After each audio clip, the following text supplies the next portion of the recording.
Okay, this is just model porn at this point. I'm in a convertible with Eric in Southern California. Life is good. Yeah. Just a good old boys. Okay, Terry over at Monsters of Motion wasn't kidding. This place is enormous.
Sailing ships and That's got to be 50, the Sea Adla. 54, 55. I don't think I've ever seen this many model sailing ships in one place. Here's all the armor and stuff. Here's the big kits up top side, and we come over here. There's just all kind. Here's one of the old Revell Trio kits. The 3-packer, and there's several of the. This is just all kinds of stuff here. Modelly goodness. I'll tell you what I'll do. I think I'll just take some stills. Lord, I don't even know where to begin. Well, we'll begin here. Here we have 6 levels of models. The big stuff on top. Level 2, level 3. Level 4, level 5, and level 6. Gosh, I thought I was done. I completely missed all of these. Good God. A boy could have a pretty good time in Vegas with all this stuff. Who the heck is Toy Star? Here is all the train stuff. And plenty of it. One of the most amazing things about this establishment is how well organized the kit models are. Here is one of the owners, Larry, explaining their system. Somewhat organized by manufacturer, so you'll start off with Revell, and then you'll start off with your A's if there was Austin Martin and stuff, Cadillac and Chevys. And then with Chevys, you'll go into the car model like the Bel Air, and you'll go with the 55 Bel Air over a 57 Bel Air, the Del Rey, Camaro, and once again, it'll be by the year and stuff. So it's pretty easy. Like if you say you're looking for a 64 Impala, you'll go in the Revell section to the Chevy, and then to the eyes for Impala, and then by the year for the Impalas. It'll be the same thing when you come to AMT. As you can see, is this the cars on the U.S. manufacturers are done by the product manufacturer, the car manufacturer, the car model, the car year. We can do that with these manufacturers, and we can do it with the Mobius line also into it. It's a lot tougher into like the Japanese lines to do that because their boxes take up more space and they don't have as many, there isn't as much consistency to be able to do that with. We've done it a little bit with Tamiya. Hopefully it's a little bit organized and stuff, but I do try to group the stuff together to make it organized, and so that when someone asks, it comes out a bit easier. The owner, Larry, and his number one man, Eric, with a K, not to be confused with our Eric of Celebrating Vintage Model Kits, gave us an in-depth interview and a great deal of their time. That'll be the subject of the next video. For right now, I will show you an incredible video montage of what they've got. So sit back and relax and enjoy the view.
intros off.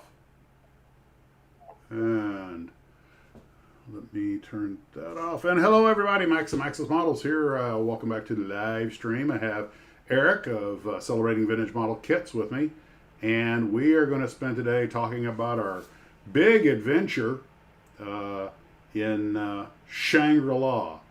Regrettably, for contractual reasons, we are not allowed to tell you where it's at or anything. And we were Eric, your picture just disappeared again. This thing's getting a little goofy about that. Okay, Eric went bye-bye. Yeah, I can still hear you, so we can still... Oh, you went small. Okay. Yeah, now it's there. Okay. Up here comes Ken. I'm not sure what's... It's technology, man. It's just, that's the way technology goes sometimes. Yeah, I'm trying to type in the chat room, and it keeps erroring me. What I would recommend, what I do is if you can, do the chat on your phone. These computers get a little banged up on bandwidth and everything. Yeah, I think that's what's happening. I think that's what's keeps knocking me off. So let me close that out. And that's just one limitation. Steve will probably join us shortly. So let me... Okay. Hey, Ken. I can barely hear you, Ken. Hello, Ken. Earth to Ken. This is ground control to Captain Ken. Nope. You sound like you're talking through a sock, which he hasn't had to do since high school. Nope. No joy. Huh? What? Okay, now I can hear you a little better. A little bit. Give me a voice check. Checking. Now, that's better. That's better. Hope everything works, because this is the only drink I'm getting tonight. Well, let me ask you this. Does this sound better? Yeah, that sounds a lot better, but God, it looks terrible. I mean, just frightening. I'd rather have King Kong looking through my window. By the way, you've got a hair up your nostril right about there. Eric and I, while we were, I have 2 slideshows that I'll run while we're talking probably, but we got to go to Monsters in Motion, and we got to go to Pegasus Hobbies. We also went to Brookhurst, but I haven't had time to put that video out, so I wasn't going to cover it on this live stream. But what we really want to talk about was our visit to Shangri-La, which, by the way, Eric gave it that name. I was going to call it the Lima site, but I think Shangri-La is a much more fitting descriptor. And Eric, I'm going to run some pictures. Why don't you just start telling them about the place? It's an off-site location where the guys at Pegasus keep a lot of their stuff that they don't have on the shelves yet. Yeah, they. We just walked into their store, just 2 random Joes, that they had no idea who we were or anything. We got a name from the guys over at Monsters in Motion, and we're just like, hey, tell us about your stuff. Yeah, they when they were at first a little standoffish, like who the hell are who the hell are these guys? Yeah, but after a while they started figuring out that we kind of knew what we were talking about, as far as the industry, model kits, and all that. And so they kind of warmed up and everything. And after a while, we're walking around, and they have this. Their model kits, are stacked up on these rows of shelves, and the very last row was vintage kits, which is what Max is showing you the pictures of there. And but to be fair, that last row was both sides plus the back of the thing, and then the ones in boxes, and I found out there were more of them behind those sliding walls on the side that we didn't even see. So there was easily 1,000 kits, there of what you're seeing there, and a lot of good quality stuff. The whole gamut of stuff, from like there you see, Matchbox, Artiplast, Aurora kits. All kinds of stuff. And so a little later, the one of the owners, mentions that oh, this is about 5% of what we got. Which we So, both kind of like, sure, yeah, okay, whatever. Yeah, you hear that kind of exaggerated stuff before, and we're like, okay, yeah, you know, and then yeah, maybe a little while later, again, as he's starting to feel more and more comfortable with us and seeing that we we know what we're talking about. Now, mind you guys, we had a half-hour conversation with Eric with a K and Larry, which as the conversation progressed, it was clear that we weren't just. I mean, we had some idea what we were talking about and everything, and so they, like you say, but. Then, go ahead, continue. I just wanted to. Yeah. So then the owner guy's all like, you want to see something? And we're like, sure. I mean, we were blown away by the size of this place. Yeah, I was gobsmacked. It's something like 10,000 square feet, 20,000 square feet. It's huge. It's like a block long, and it's got all kinds of stuff. We're just kind of focusing on the model kits, but. There's a whole railroad section, slot cars, RC, rockets, rockets, and fully stocked on everything. Yeah, this isn't like a shop that has a little smattering. I mean, each one, each section was the size of Hurricane Hobbies. Yeah. I mean, each area was a shop in and of itself. Mm-hmm. It was so well stocked, and so.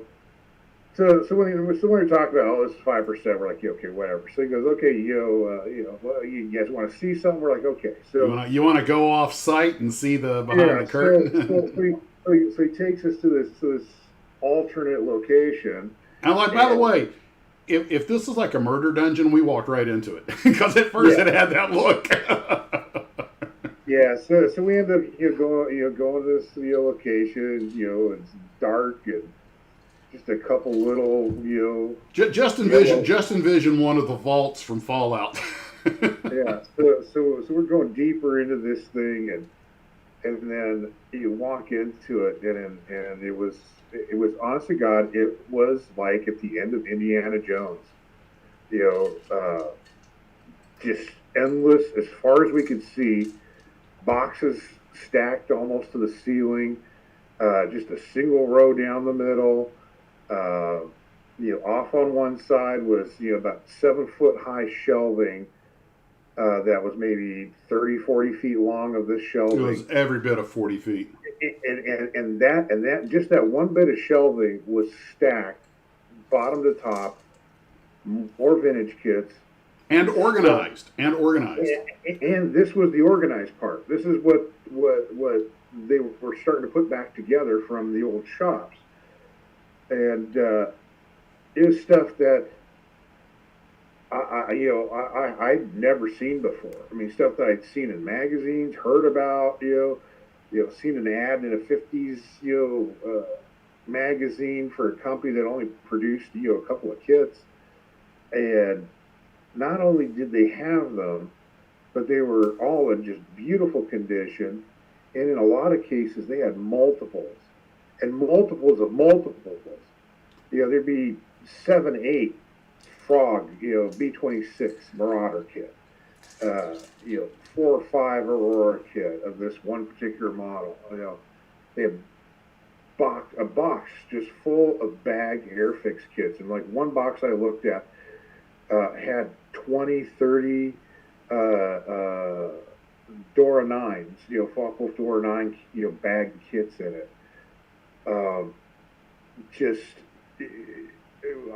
At one point, I couldn't. And that was Eric's initial reaction when he just did. He literally couldn't put a coherent sentence together for about 5 minutes. I was just so overwhelmed by what we were seeing, and the sheer volume of it was just overwhelming. And that was just this one corner that they had started to organize again.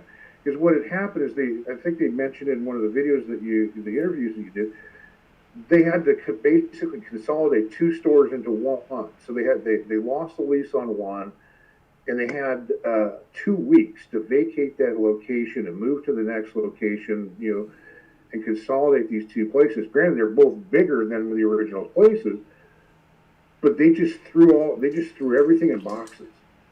and most of these boxes are unmarked, and so they transported them all, to the store. So stuff that they're going to put back on the store shelves, they put out there, and then all this extra stuff, it just ended up at this Shangri-La location, and they're gradually going through it. And as we're walking around, and finally we started walking down, the center aisle, and kind of looking to the left, looking to the right, and everywhere you look, there'd be like a box partially cracked open, and you'd see in there, oh, there's a whole box full of 32nd scale Airfix toy soldiers from the original brown box issue. That's the one you went data mining in. I remember you went styring mining for the Airfix figures. I didn't know you like those sort of things. But yeah, you guys have to understand.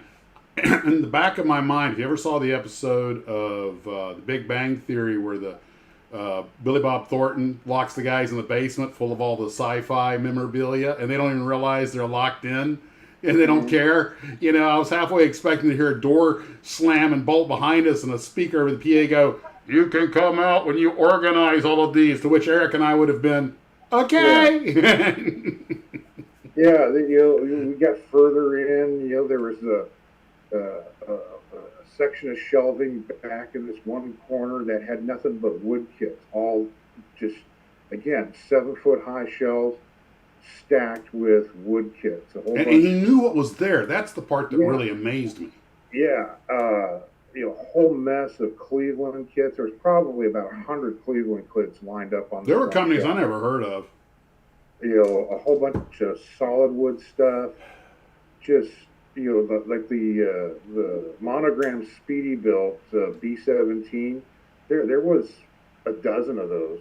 And I wanted to take pictures for Fran because he's really big into wooden kits, but we weren't allowed to take our cell phone cameras down there. Take any picture of it. And unfortunately for Steve, no car kits. Yeah, it was almost all military and all military and aviation. Waited in the car. That's okay, Steve. They had plenty on the shelves at the primary store to keep you entertained. Yeah, I mean, they had a ton of modern kits, but as far as vintage 50s, 60s car kits, there was virtually none of that there. They said that what little they do get from these collections, they're gone so fast. It was right out. Yeah, out the door. Now you see, there's the lesson I'm taking from this is that my first thought was, and I thought what you thought. I mean, we did see some on the right side of that shelf. There were some car kits and vans and stuff, but even when I looked at them, well, those are vans and stuff. They're not really the big sellers, and I hadn't put it together until he mentioned it. But I was like, wow, I always thought Steve was always saying cars are bigger than military, but it's all military. But then what you just said, I realized that's because all the car kits go instantly. The military stuff actually is building up because it doesn't sell as fast. Yeah, and that you see that like at the Buena Park show. There's 2 or 3 guys that are all they do is car kits. Mm-hmm. And their table is swarmed. Oh yeah, no question. There's it's 2-3 deep. At those with car kit only guys. The thing with car kits is that they're more easily relatable. Sure. Than a military boat or a tank or an airplane to the average person. So, that's kind of got a lot to do with it. And Ken, they did have a lot of sailboat models.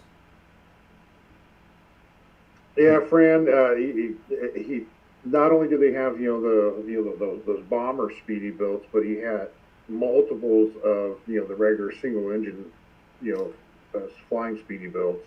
I was trying to make mental notes of what he had, but my brain literally could not log that much information. Yeah, it was more stuff than I've ever seen. And it's not on their eBay store because it hasn't been inventory because they had, like you said, had to move. Yeah. Eric volunteered to actually, so did I, although I'd have to go back to California, but Eric actually volunteered to come in and help them get it organized, but they, obviously can't have people that don't work for them down there if you get hurt or something. Or I was like, I'll organize for plastic. Yeah, I think that was the exact quote. So. The thing is, they have enough stuff down there to keep your channel going for infinity and beyond. I could just set up in that location. I was thinking that very thing. Just a little booth right there. Lean back, grab a kit, pull it forward. Yeah, all right, here you go.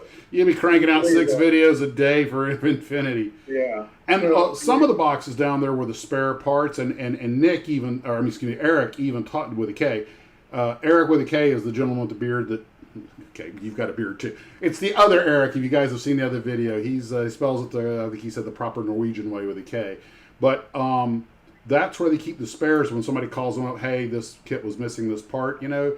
And he said one of the problems is the stuff. It's impossible to find. He spends an hour down there digging through parts looking for like the Mobius kits because what shocked me was when we interviewed them, is they said their best sell because you know I tend to think military and sci-fi because I am who I am, but he said the best selling kit right now was the car hauler, the Mobius car hauler, which gets back to what Steve was saying about cars being. But that's far and away their best seller at the moment. I thought sure it'd be the sci-fi stuff, but they said no, all the sci-fi stuff that Mobius is currently selling, all the Mobius kits are selling sci-fi, are all first run kits. They haven't even sold the first run yet. Which if you look at the car hauler as a quick selling kit, if you look at the amount of car kits that are sold, you got to have some place to put them. And that's a way to do a 2-for-1. You can put 2 of them on the same footprint on your shelf. Yeah, I had that thought. Yeah. And when you say Mobius, because the only Mobius kits I've been building in Sci-Fi, that Jupiter 2, whose batteries are dying right up here. That when you say Mobius, I think the B9 Robot Lost, all their Sci-Fi stuff. And you tend to forget Mobius makes cars and trucks and pickups and stuff. And I'd totally forgotten about that as well. So I just associate Mobius with more like the sci-fi movie stuff. But Fran, to answer your question, the only thing that they had in wood was aircraft there. So some of the more obscure stuff like you were looking for, they didn't have any of that stuff. It was just strictly aircraft. Yeah, because the other stuff just goes too fast. Yeah, I didn't think to look specifically for that Aranca that I know that you're wanting. I saw an Aranca. I saw a wooden Aranca. I don't know who made it. I tried to make a mental note, but I do remember in the wooden section seeing an Aranca. Yeah. I don't remember if that was a Speedy built or not. I wouldn't be surprised if they did have it. Don't think it was. If it had said Speedy built, I think I'd remember today. But Aranca was a popular airplane. There was other Arancas there from some of the other manufacturers. Like there was some Berkeley kits. There was all kinds of stuff. Some other solid wood manufacturers I never heard of before. But none of the different stuff like tanks or ships or anything like that. It was just strictly aircraft. Well, the beauty of the wooden kits is that Fran pointed this out to me, I think the first time I visited him, is that Fran builds a lot of wooden kits, but what he usually does is saves the original and uses them a pattern, because all you need is wood. He can cut all the copies he wants. And it was, there was one company, I think it was a tank he made, and during or right after the war, or the 40s, that they weren't even a model maker, but wood was so easy to work with that they made. Fran, you'll have to remind me what the name of that company was, but that they and I think, well, I don't want to use the word tragedy, but it's kind of sad that these kits, I mean, even a wooden kit, the planning, all the material that goes into it, there's a lot of human effort, and like so many things, 180 years later, these things should be valued, treasured artifacts. Most people look at them, whatever, and you can get them for $5 on eBay, which is, I guess I'm a hopeless romantic. It seems a little sad that we're that kind of contact. Well, I mean, during World War II, there was such a thirst for that by kids and whatnot, that there were companies popping up all over the place and making a wood kit. There's not a lot to it. You get a basic plan, stick it in a box. You get a couple of blocks of balsa or pine or whatever, stick those in there and say, hey, cut this all out. But if it's 1944 and you're 9 years old and that box shows up in the mail, which in itself is like Christmas morning, and you Yeah. tear off the paper and the string and open Yeah. it up, and there's a block of wooden instructions and some strips. That, like, it's maybe a few decals, maybe a little vacuum form part, and you're kind of like, oh. Yeah. Well, there was a ton of that kind of stuff, and they were literally just squares or blocks. They might have an outline cut to it, but the really good stuff would be like your Strombeckers, where the fuselage was made out of some hardwood that was preformed considerably. You do know that Strombecker made their original models out of scraps from a local wood, like furniture company. Yeah, because the pieces were big enough, and they would carve the models out of that. Yeah, but their kits were made up of of some very, very nicely pre-carved stuff. And you get some of the Strombeckers. I mean, you don't even need glue. You can pretty much almost completely assemble the thing just by how tight the fit is. They're phenomenal works of art. How they did it, but the majority of this stuff was literally just a block of wood, was 3 or 4 blocks of wood, a couple of pieces of sheet for cutting out a wing and tail planes, and that was it. Well, that's one of the reasons Speedy Builds were so popular, is they were largely pre-shapen. Yeah, they were. There's 2 types of Speedy Builds. There's your flying Speedy Builds, which were your ball, so that you're still kind of it's pre-printed with colors and stuff like that. So it was a little bit more detailed than just a regular stick and tissue kit. But they were still more designed for flying. And then there's the Speedy Builds, which are like the 4-engine bombers, the B-17 and the B-24. Those are more like the Strombeckers, where they're these really intricately carved hardwood that came with acetate plastic parts of canopies and cowlings and all that stuff. I got a vintage Strombecker F-84F with the swept wings. And I went ahead and built it. I have the original box and everything. It was actually a very easy build. And when I painted, of course, you had to lacquer up because the wood drinks the paint. But lacquered it up and then painted it and put the little acetate canopy on. I was like, sitting on my shelf, this looks, and it comes with a stand. I was like, this was absolutely fine. It didn't have the detail of a plastic kit, but it's sitting 5 feet away. You can't tell. It's 1/72. No, especially when you look at the like those, and the Monogram had what was called the super kits, which were kind of like what the large Speedy Builds were, which were the hardwood that were pre-carved with the plastic parts. It's like you have the P-40 and a MiG-15 and F-86. Those are the super kits. And when you get those together, they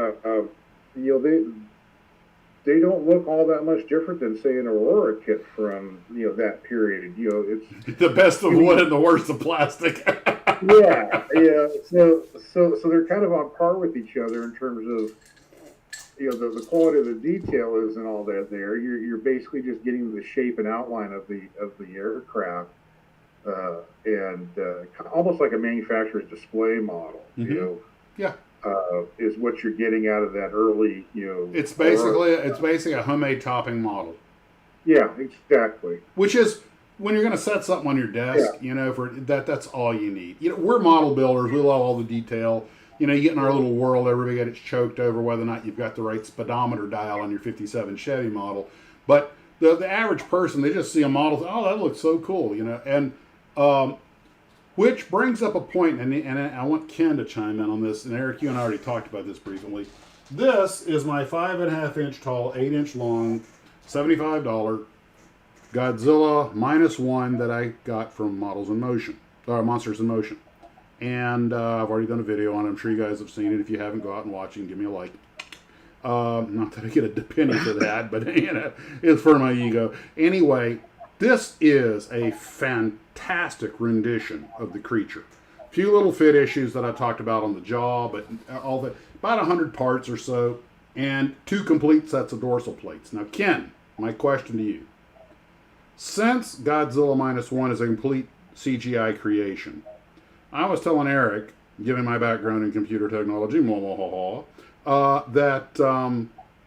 The funny thing is, I have the degree in computers, and Ken's the one who actually knows what he's doing. But trust me, he's seen my code, which is usually a copy of his, but perhaps I offer too much. So I was suspecting that they could take the CGI model, find a language that could speak to the CNC machine so that they could just pump that straight in there instead of having to recreate the monster. Just go ahead and pump the CGI data into the CNC machine so it could cut the molds. What say you? Luggo says, why are you holding Godzilla that way? It's a personal thing. Oh. So, Ken, you think that they can do that when they make these CGI creations? They can just feed that, into a data interpretation program that can feed it straight into a CNC machine to cut the molds? I mean, it's all numbers. Ken, you're muted. You're muted. Can't hear you, Ken. Can't hear you. Oh, wow. Ken's muted. I almost said something that was going to get me in trouble. Nope, nothing.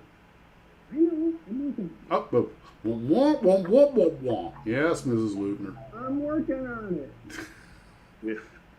Well, while he's fixing the technical difficulties, this is what I get for giving him technical credit. But well, let me put it to you this way. There's now places where you can take a picture and send it to them, and they will 3D print a statue of what the picture is. So I don't see any reason why they couldn't cut a mold. Makes sense. Well, when we were talking to the guys at Pegasus, I asked them about how easy would it be now with the technology that we've got, with the scanning and the way the molds are cut and stuff, to take an old vintage kit that you can't find anymore and have that reproduced, through scanning it and cutting a new mold out of it. And he was saying that it's not that difficult at all. In fact, that what he said was the easy part.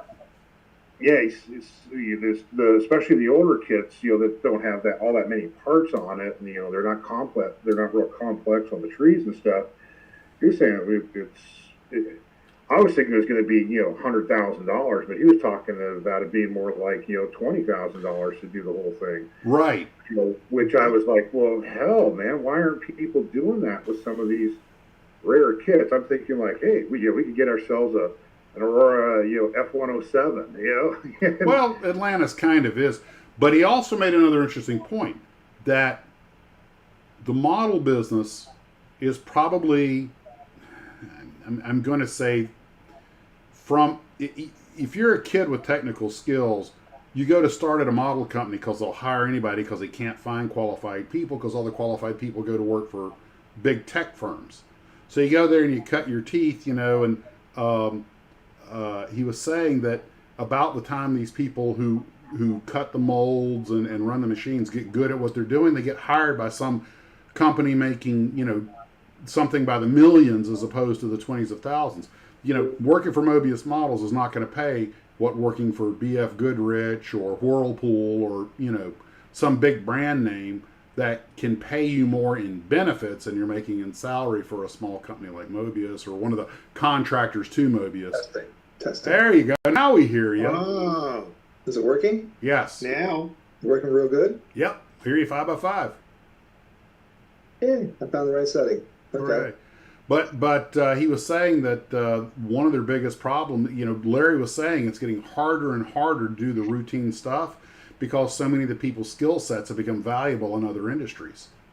And making models, let's be honest, guys, we all love models, and that's not going to change, but we're not that numerous like it used to be. And the same skills that make models also make squirt bottle caps and every other thing made of styrene you can think of. Who was it? Was it Bruce, the Mystic Modeler Ship, or Fran? Somebody had a family member who designed the little squirt bottle tops, and he was talking about how super precise the molding had to be, and it's way more precise than a kit model. And he says, we made, 5 million of those every week or whatever. And there was way more money in that at a quarter of a cent per unit than there is in the 20 or 30 or 50,000 kit models you're going to put out. So hanging on to the talent, finding and keeping the talent, has become a real challenge for the smaller companies. And like you said, when you're dealing with Tamiya or Hasegawa, who does everything in-house, they have their own mold machines, their own people, they're careerists, that's fine. Young people come in, they train them. But for companies like Mobius that are making 50,000 in a run, you know, that's just not, you know, they have to use contractors. And Yeah, Christ, contract. the cost of a styrene machine by itself is... 50,000 in a run is optimistic. Yeah. Yeah. Well, actually, Mobius does that, but that's why some of their kits are still 5 years later. They're still selling the first Right. run. Yeah, but I think they understood that Well, we're not going to set the machines up again. You know. there's an economy of scale to running large amounts. Sure, it gives you a 10-year supply. Right. If you can afford to hold on to the inventory, that's fine. Yeah. But Yeah. most companies, they do 3,000, 5,000. They Oh, yeah. sell them. They put the mold back in the machine. If it's sold in an X amount of time, they might do another 1,500. You know, they're not loading in inventory to sit it in the warehouse No. No. at the price of materials and electricity and, No. you know. And the tariffs are killing them. Yeah, and then that makes it, you know, even harder to sell those 1,500 because the price is going to go up because you're only making 1,500 of them. So, But that really comes into play, as Max started to say, if you're making them offshore. Because Yeah. then you have to import them. Then you got duty, you have freight. yeah, yeah, The guys at Atlantis have two major legs up. They're Number one, they own domestic. the mold. Yeah. Number Yeah. one, they own the molds. And number two, they make them here in the United States. yeah, So there's no duty. yeah, So, you know, they got a double edge on everybody else. Because a company like Round 2, okay, they make, you know, fairly large runs, but it's all made in China. yeah. So, you know, you're planning 6 months, 9 months out. And, you know, then you don't know what the duty's going to be because it's been fluctuating. By You the don't way, know what the gun guys, gun SL something. I'm just going to call him good guy guns. Okay, good guy guns brings up a point about how you cut. Yes, people we always focus on the mold, you know, the outer shell, the cap. We rarely think about the core. You got to remember when you're cutting a mold, you're not only cutting, you know, the detailed part with all the texture. You also got to have the core that goes in it, which has to match perfectly. And he's bringing that you start from the inside out. And I can only imagine what this was like in the '60s on a lathe, you know, or a cut, you know, the machines of the today we're watching CNC machines and computers cranking these things out. And I watched an RC mold being made, and it is a work of industrial art. But the thing about some guy, you know, in the '60s, grinding out steel out of a beryllium copper or something like that, you know, toxic crap going up in the air. If you want to see it done the way it's done now, look at the YouTube video of the Trumpeter Factory. Yes, They have a gigantic room with nothing but CNC machines cutting molds. And you and I both know, as much as we love the stuff they put out and we're glad they're doing it, that's one reason it doesn't bother me to pay $75 or $100 for a kit. I see what they're investing in it. But what does Trumpeter sell? 50,000 of a given thing? Think about what they have to do to make their money back on it. Think about the investment. The thing with them is, though, they sell a lot of stuff outside of the country. Oh, yeah. They're a pretty international company. So for them to do a 50 to 75,000 piece run at a time is not unheard of. But they could probably make 5 times as much money if they were making bottle caps or tongue depressors, you know, by the trillions. Yeah, but they're owned by an electronics company. And I'll bet you that's not the only thing they're making. They're probably using the same machines to make other commercial products. Yeah, I could be completely off on that. I have no idea. But you know, you look at a mold. You look at a mold. At any, I don't care if it's a new one or an old one, but you look at a mold and you think, this chunk of steel right here is a core beating heart of this business. You know, 500,000 things may fly through here, but this is it. If somebody gums up this mold or damages it, the impact, it's like thinking a big nuclear, gigantic nuclear power plant, but you look how small the actual reactor is. You're like, wow, all this to support that little thing. But see, that's why 3D printing will be the future. Yeah, especially as the mediums get better. I've already seen how 3D printing is coming under attack from all angles. And before we don't get political here. This is the thing we stay away from on this channel. But we all know the 3D printed stuff that's come under scrutiny. But there's a strong argument to be made that that is a red herring, that the real reason that these, I'll call them forces of evil, are going after 3D printing is because it can replace a lot of businesses. Yeah. Think about how many businesses stand to suffer if 3D printing, good quality, hard material 3D printing becomes the norm. You can make parts for your washing machine, your car, which people actually already do. The medium's a little iffy right now, but that can change with time. So they're going to find something controversial. They go, look what 3D printers can do. We got to ban them because everybody who makes components, the last thing they want are 3D printed files of, every plastic part of a car being out there in the world. Where, what do you mean? I paid. Okay, since I went. Go ahead.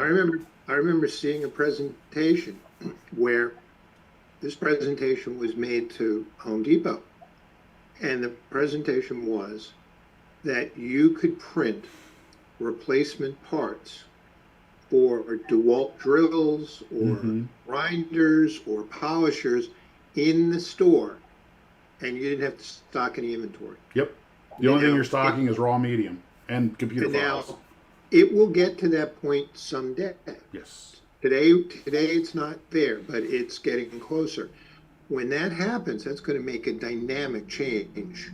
It could cause what is referred to as a post-capitalist economy, which is where instead of centralized companies making parts, every individual or every small town can have everything from their own power source to their own, ability to manufacture any part, and that terrifies a lot of companies. That terrifies manufacturing. All of a sudden, manufacturing becomes very democratic. Look at it this way. Hook up AI with a 3D printer. Oh, I'm sure that's the. Heck, right now some stuff is science fiction, but so are cell phones. That's a nightmare, example for a manufacturer because. J.M. Chadwick points out that the International Space Station has a 3D printer because they can't ship parts up, so they can make them. Absolutely. Yeah. Yes, Greenberry, it is a new paradigm, and people are scared of change. But I don't see that happening for a long time because but they want to kill it in the crib. How many people are going to be able to be sophisticated enough to be able to do this kind of stuff? Steve, what is that movie? Steve, what is that movie? Black and white sci-fi, where the destroyer with the helicopter goes to the Arctic or the Antarctic. It's like the land that time forgot kind of thing, and they find the guy who survived against the Tyrannosaurus Rex. They fly him with a helicopter. It's all black and white movie. Yeah. I know the movie. I can't think of the name. But in that movie, they find the guy, and he's managed to survive this T-Rex hunting him. And he's always crushing the T-Rex's eggs, which is why the T-Rex is trying to kill him. Because he tells them when they get there, he goes, and this is not a tangent. This directly relates to what we're saying. He goes, I plan my murders in advance. Okay? I remember that line. It's Lost Continent where they crashed with the helicopter. Yeah, and they wound up chopping it up with a helicopter blade, which in no way would survive doing that. But never mind the 20-foot dinosaur. I'm the guy that's complaining about the strength of the rotor blades. Anyway, but the point is, one thing's science fiction, the other's just ridiculous. But anyway, Eric, the thing is that's what a lot of people want to do to 3D printing right now. They want to plan their murder early because they know, as Mal said, you can't stop the signal. Once it's out in the wild, there ain't no putting that genie back in a bottle. Eric, it'll happen quicker than you think because the advances in the technology have really leapt forward in the last 5 years. I'm not saying that it's not capable of doing it. What I'm talking about is the operator to be able to capitalize on that, right? You look at computers, right? You had the ability to have a home computer back in the mid-'70s, right? Yeah. But it wasn't until the 2000s, early 2000s, really, that people really were able to start having computers, it really integrated as part of your life. So you're Right. talking about 20, 30 years. But we're already 10 years into 3D printing. I would say we're looking at 10 years maybe. And that was before AI came on the scene. And now there are metal 3D printers that are making stuff out of metals. Yeah, but so I mean, it's going to have to get to the point where you've got this machine inside every single house that is capable of printing plastic, printing rubber, printing metal, printing all these different things. That's 20 years down the road. Yeah, so I believe that's a different kind of machine that can print metal versus plastic versus rubber. But it's still a 3D printer though. I mean Ken has a counter argument. Ken, go ahead, because Ken's got several 3D printers. Yeah, but there's a size of it too. Okay, well Ken, go ahead. What's your Right now, the same printer can print all the different kinds of materials. okay? It's a matter of what kind of print head you have, the temperature you run it at, and it's not a huge difference between a standard one and one that could do like carbon fiber or nylon. It's just a matter of a little bit of skill and a good machine, and you can make those parts. And I want to spitball another part out here real quick. We tend to think, understandably, in terms of current medium. Tomorrow they might introduce unobtainium or something. What? Yeah. Says I didn't think they're going to let I can't say anything. Well, we normally don't, but the land unknown with Jock Mahoney. That was the movie. The Land Unknown. I mean, I tried getting in, and Max just keeps right on talking. Like you haven't known me for 40 years, Ken. You got to jump in. Come on. I tried to. He just keeps on talking. Ken, you know the magic word. Max, shut up. I'm trying to talk. Ken's so polite. They should give him honorary Canadian citizenship. You're probably, because most of the stuff that technology is, people adapting to technology is when it makes things easier. Mm-hmm. And to have to, ordering Amazon to drop off a thing on my front door is a lot easier than me having to figure out how to load this data into a 3D printer. Do I have the right materials in there? And is it going to do this? And I got to take it out. I got to finish it, finish the edges on it, make it workable. Versus having Amazon still drop the part off on my front door, and it takes no effort whatsoever. Now you see what you just said dovetails perfectly with my point. I'm not saying you have to have a 3D printer in your house, but you're going to know somebody who does, or there'll be somebody on Amazon who does. In other words, General Electric and Revell Models and Chrysler are going to have a problem with some guy on Amazon. Oh, I'll give you an example going back, 15, almost 20 years. I had to get electronic control, ECS, is that it? The little sliding thing in my Crown, my 97 Crown Vic had an air conditioner, has a little control panel, and it pooped out. I went to, I took it out of the car, I just slid right out. I took it to Ford, to the dealership, because no one carried the part in stock. And the very nice lady back there said, absolutely, we have them in stock, they're $1,100. Now this is, I'd been married a couple of years, so 2007, okay? I was like, $1,100, this thing weighs an ounce, it's a chunk of plastic with a circuit board and a coil on back, all right? She goes, I mean, it's not her fault, she just works there, right? She goes, well, that's a... So, I go on YouTube, or eBay, Evil Bay, there's a guy who is making a living fixing those things. Yeah. Because he knows what the problem is. So he tells me, send me the old unit for $300. I'll send you a used working one that I've fixed. So that's like $268, about $300 with all the shipping and everything. So I ship it to him. Another one shows up in the mail. I slide it in. My air conditioner worked till I sold the car. It's a little wire that you weld in there that jumps something. Anyway, I didn't care. I live in Florida. I needed air conditioner to work. Yeah. But I'm like, this is a guy who probably out of his garage is doing this, probably selling 20 or 30 of these things a month at $300 a throw. Making a nice little side hustle. And he's providing a service. What I'm saying is there will be people like that, and it'll be democratized because they'll be all over the place. You'll have them in your hometown. You'll find them on eBay. You'll find them on Amazon. People are going, why pay $700 for this component? I can make it the same thing for $12 or something, whatever. I'll take care of the 3D printing. That's what I do.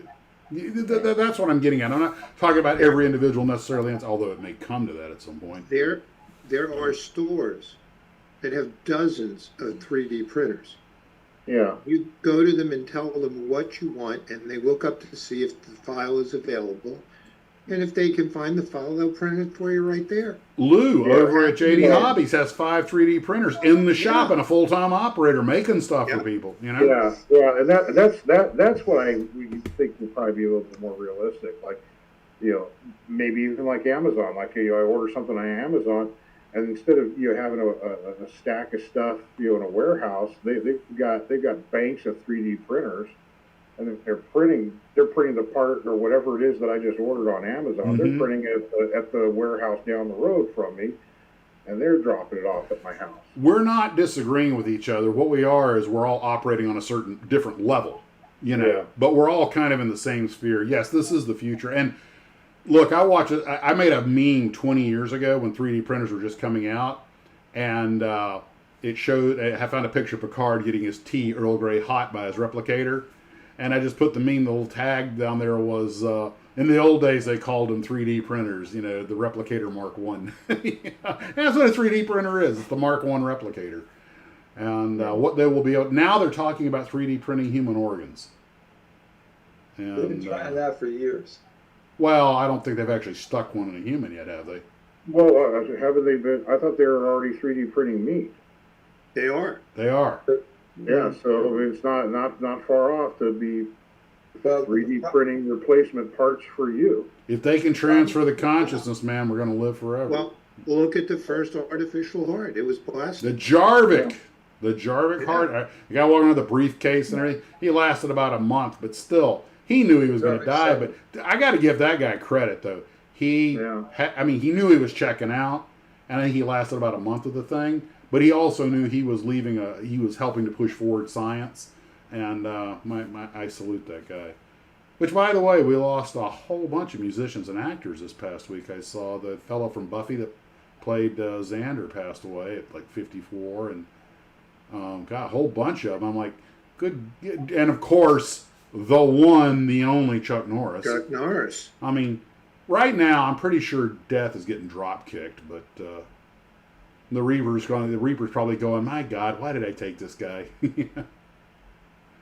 But okay. I'm still mad at Japan. Because what? Pearl Harbor? Well, we're all still mad. No. They should be dropping Godzilla into the Middle East to get the Strait of Hormuz. I have gotten that meme from a half dozen people. Thank you, everybody who sent that to me. That could be Japan's contribution to the clearing up the Straits of Hormuz. Yeah, when was the last time Godzilla actually stopped a traffic jam? Yeah, the Japanese Prime Minister gets your mouth off the floor. Their jaw just out.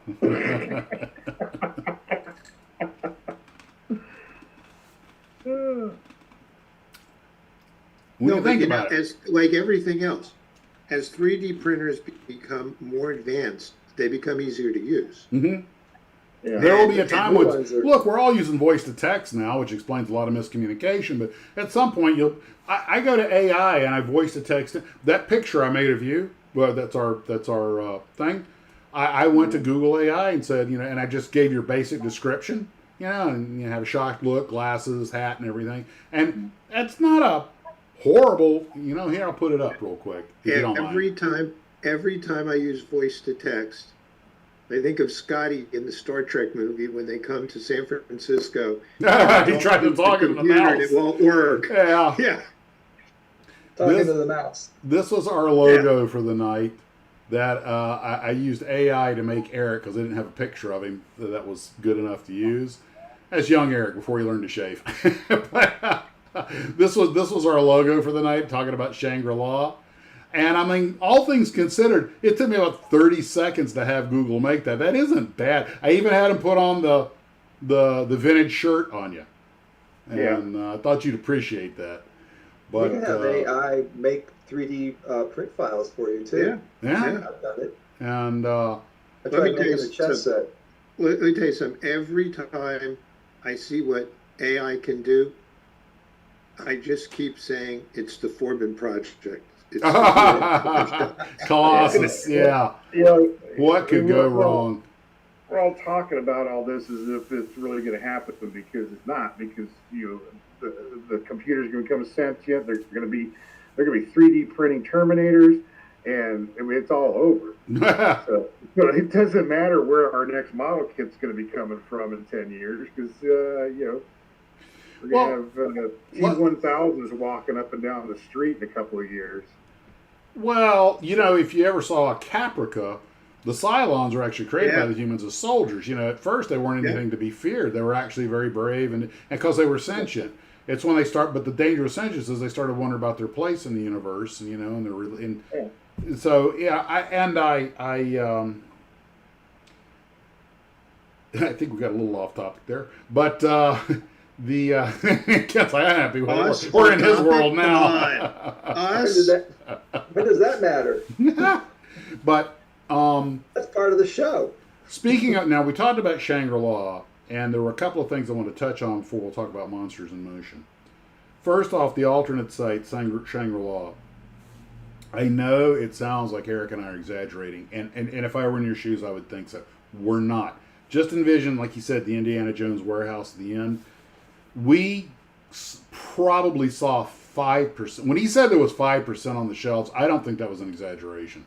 There were full-size cars inside this thing. Yeah, they had a couple of cars and motorcycles in there. There was Corvettes inside. Corvette, a Ducati, and but the thing is that there wasn't a lot of wasted space. There were a lot of boxes stacked up. Some of them might have had a label. Eric just opened one up, and there were all these just this huge box full of Airfix figures, which he was gone for 10 minutes just digging through there, and. Because I had just bought the Godzilla at Monsters in Motion, and I knew I didn't want to ship stuff home because of the cost, and I knew I had to fit my bag. That was the only reason I was able to contain myself. I would have dropped $2,000 in that place, and Eric got his wallet lightened a little bit. Fran brings up an interesting point.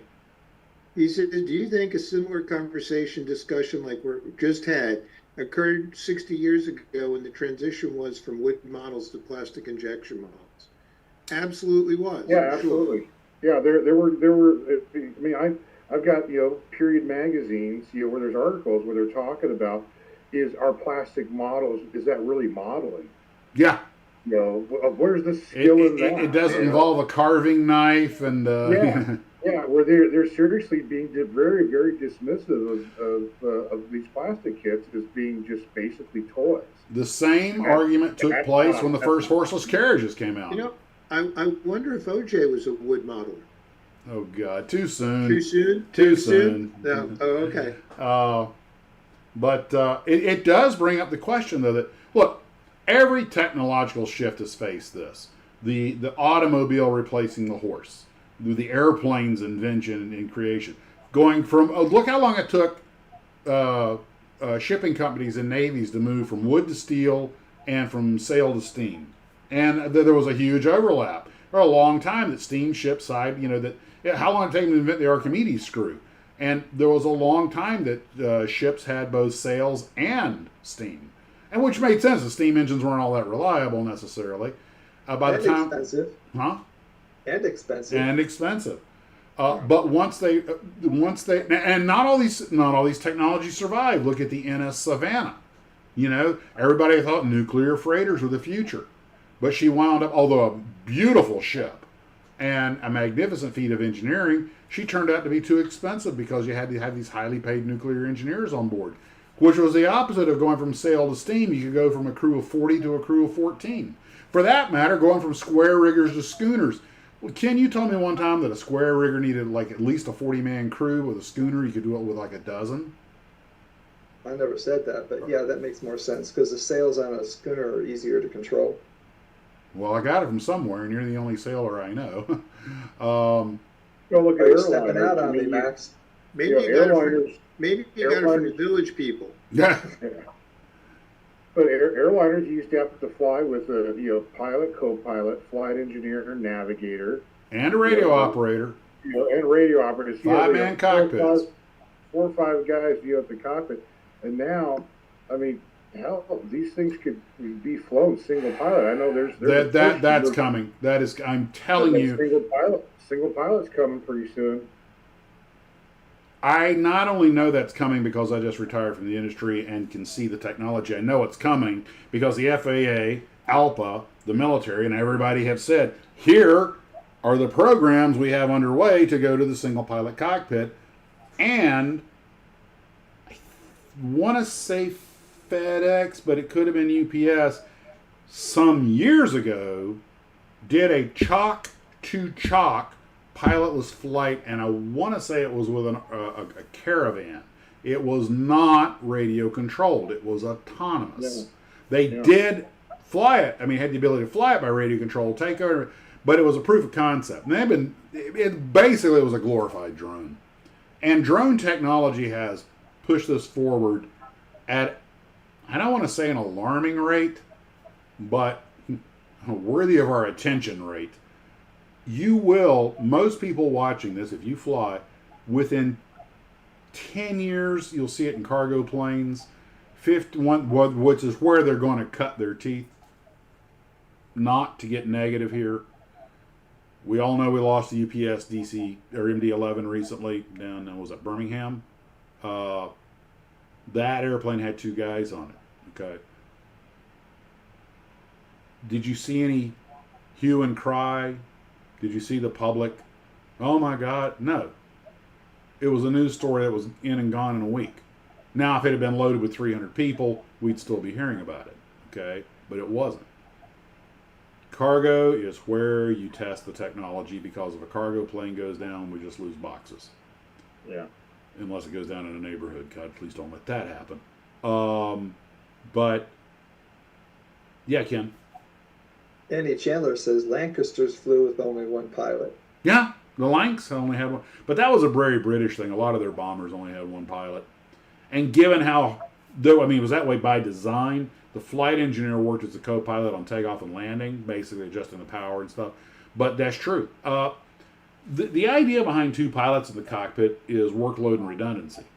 If one guy gets sick. But the technology is getting to the point now. Look, I've done auto lands in an Airbus, and it's a thing to behold. A little embarrassing to see that the damn computer can fly the plane better than you can, but it doesn't get distracted. Humans have about a 7-second focus before they have to, their mind drifts or something. The computer, and it's all just numbers. But I remember one of my very last landings before I retired. We had to go into Kennedy, and they were down to nothing. And I was like, we punched up that was the only. The funny thing is, in the Ember, I had to hand fly the Cat 3 approaches. That's what the HUDs were for. Man, you felt like King Kong when you'd made one of those. I did a 0-0 landing on a HUD, hand flown. Yeah, who's your daddy? Then you sit in the Airbus and you're just like a dog watching television. Yeah. And the only thing I have to do is when it says retard, which is what the French Airbus, it does say that. You can go to any YouTube video on the Airbus. Yeah. And all you do is pull the thrust leaders of idle. You don't touch anything else. When it touches down, you can pull the reversers if you want to. The braking is automatic.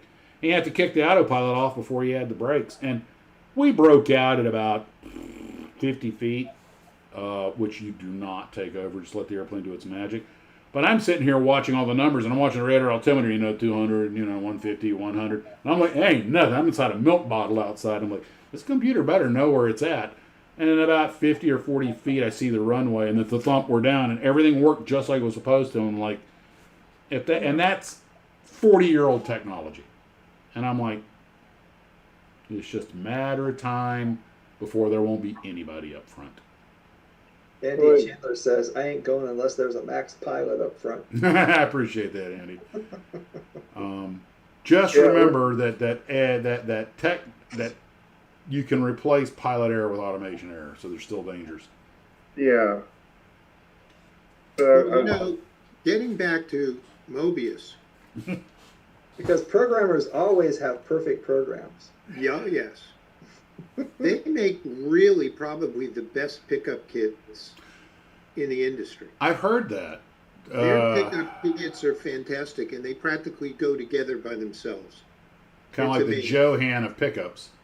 No, Yeah. like the Tamiya of pickups. Well, everybody says that of course Tamiya is the bellwether that everybody compares to, and everybody says that the Mobius kits are, their car kits are on par with Tamiya's. I've only built their Sci-Fi kits, and they're good. Well, and that's what prevented them from following through with their very first full kit that they did. They had. Oh, you're talking about Spirit of St. Pegasus. Louis. But, yeah, the Spirit of St. Louis. Let me put. You go ahead. I'm going to put some pictures up where you're talking about that. Yeah, they got a fantastic kit to produce on the Spirit of St. Louis in 32nd scale, and they paid for somebody to cut the molds on it, and the agreement was that it was going to have the fit and finish of a Tamiya kit, but 95% of the kit had that fit and finish, but 5% of it didn't, and that 5% of it was right up front on the top of the engine cowling. They just could not work out the problems with it.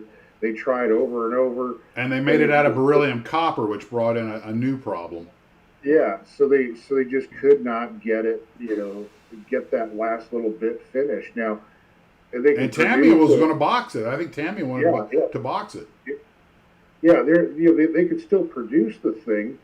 Your average modeler, but all their skills would be able to handle the gaps that were on there, but that's not what they had originally, contracted for. So that's ended up not being produced.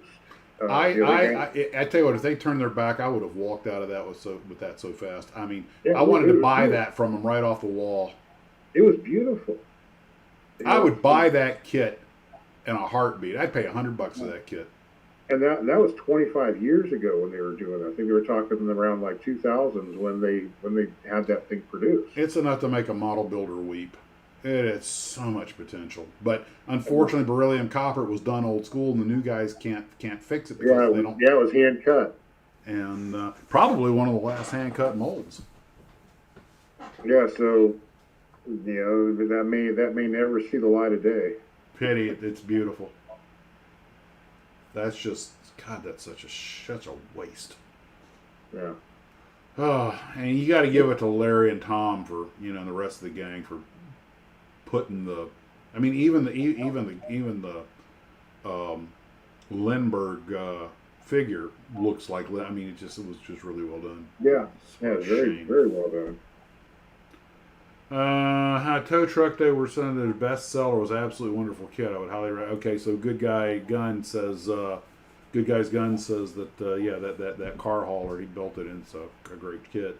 I've heard good things about it. I'm gonna have to go get one of their freaking trucks just so I can. I only built one Johan kit. That's a Cadillac with 31 Cadillac, I think. I was thoroughly impressed with it. They didn't have to paint it. The colors and everything were good enough that when with the chrome and stuff that was done, I was like, why? I'll just mess this thing up. I would get a turbine car, but they're too expensive. And I They're not almost that bought that. expensive. Huh? They're not that expensive. Turbine cars? Johan turbine cars? I think on like $100. You can get them for $60 on eBay. Oh, because I saw that Starliner. I almost made the guy a deal on it. Partly just because the name's Starliner. What a cool name for a car. Back when they knew how to name cars. I know. I'm an aviation nerd. But you don't think Starliner's a cool name? Yeah. Yeah, but No, it wasn't a cool Steve's car. like, ugh. Yeah, it was a cool name. It wasn't a cool car. Oh, well, okay, I don't. Steve was like, what? Yeah, okay, admittedly, it was a family sedan, but... Max, Steve was like, what?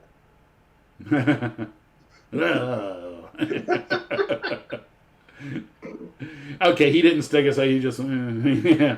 But you know me, I use writer embellishment. It becomes. It's all part of being creative. I lie a lot. I mean, the only attraction that kid has is that it was an original Johan kit. Yeah, and I wouldn't have any guilt about building it. I mean, I'm the one that wants to find a 4-door 64 Dodge Polara, but that's what you talk about people connect with cars. That was my grandmother's car that I inherited, that I drove to school. That means I'd need the 68 2-door T-Bird Ford, light blue over dark blue vinyl top. I'd need the 64 Dodge Polara. I would need the, oh God, the 70-something Ford Fiesta. Jesus, we had 2 of those things.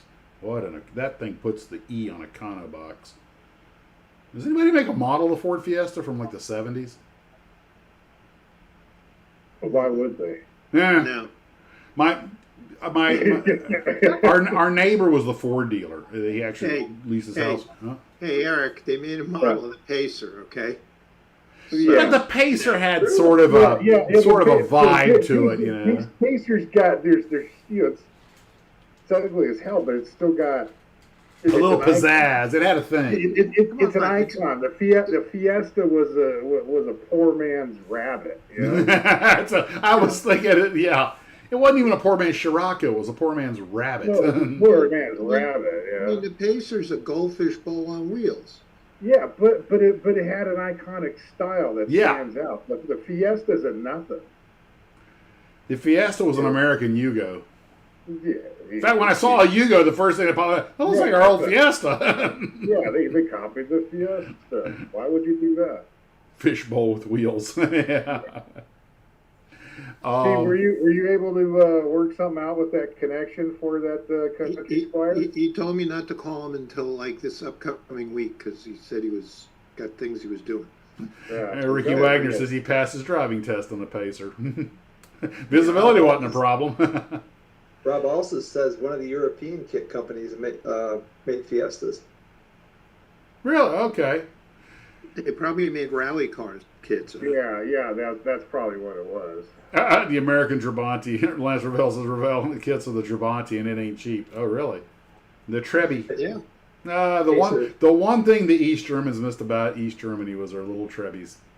What would they call it? The little crosswalk guy on their street lights, stop walking man or whatever they call him. The Trabant. Yeah. There is a YouTube channel called I think it's called Mitzi Studios, and it's apparently a bunch of drunk Northern Europeans that make these 3D animated, hilarious and incredibly graphic history parody things. And they did one on East Germany. Actually, they only did the first half of it, and the one they did on Blitzkrieg had me crying. I was laughing so hard because they talked about the Pervitin, the meth that they gave the German soldiers. And he goes, if you want to know what an armored rally race through Europe looks like on methadone, let me paint that. And they did this like 30-second. I was crying. I was laughing so hard. Mitzi Studios, Blitzkrieg. Is that the one with the girl with the purple hair? I don't think so. This is all 3D generated. But basically, you got a bunch of methed up, Germans storming through Europe, and Panzers going 100 miles an hour. But yeah, you just have to see it. I mean, it's graphic. I warn you. But oh my God, I think I was about to pass a stone, and I don't even have one. Wild Dad says, Max, no, the Fiesta was way better than the Yugo. They were available up here briefly. It made lots like a luxury car. Well, I will tell you, 2 Ford Fiesta. Sarah Jane had a Trabant. Trebby, baby. I'd like to drive one day and just see. Brought it back from Romania after. Okay, cool. I would like to drive a Trebby just to see if they're, because, when I was in Panama, the one car, because the Panamanians had all kinds of stuff, from the Eastern as well as the Western Europe, and they had Ladas were not that uncommon, particularly the little Jeeps. And apparently the Lada Jeeps were actually pretty popular. I don't think they had didn't see them in a lot of cars, but anyway. So the Ford Fiesta, my older sister, myself, and my 2 younger siblings back in the 70s, before I went in the Army, I was still in high school, during summer, mind you, summer in Florida on Ford Fiesta. We all piled into a Ford Fiesta and drove from Quincy, Florida, which is near Tallahassee, all the way out to Houston, Texas to see my other sister. And then they put me on a Greyhound for 4 hours to go on to San Antonio. That was interesting.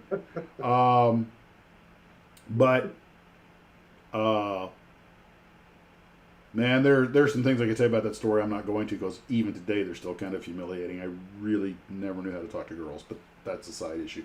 We got to hear this. Okay. Come on.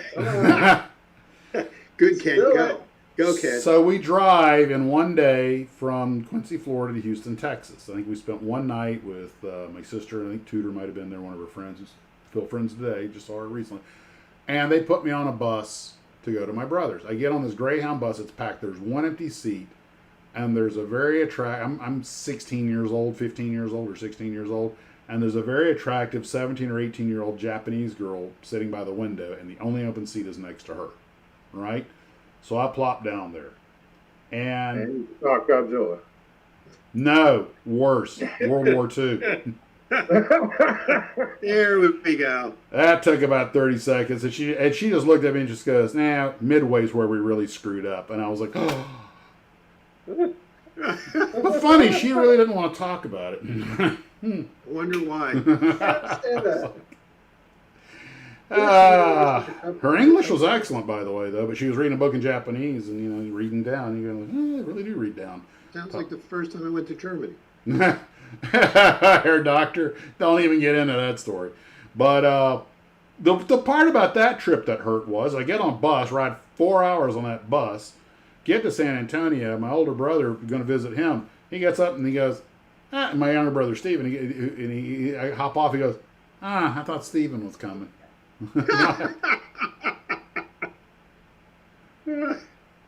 What did he do? I missed that.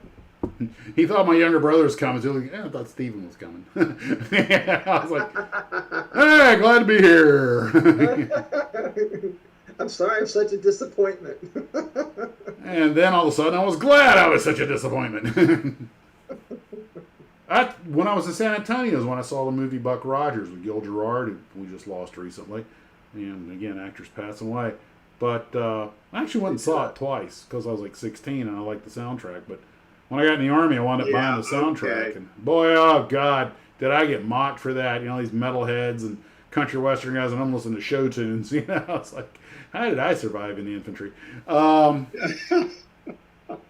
We've wondered that sometimes. Yeah, I need to be manned up a little bit, and trust me, they did that. I left the 101st Airborne Division a gun-toting, knife-wielding, right-wing knee-jerk conservative. That's the one thing that really amazes me is they trusted you with a big gun. Well, And a knife. it's funny you should mention that, Ken, because they really kind of didn't. Not give you any ammunition? No, well, they never gave us live ammo unless we were at a live fire range. And I will tell you right now, 118-year-olds with M16s, they watch you like hawks, and rightfully so. When we went on live fire, they had every team leader behind every team and every squad leader behind the team leaders, and they were like, downrange, point it downrange. I mean, and when it got time to get up to where the targets were at, they were like, okay, safe, point it downrange, now safety's off. Okay, now you can fire.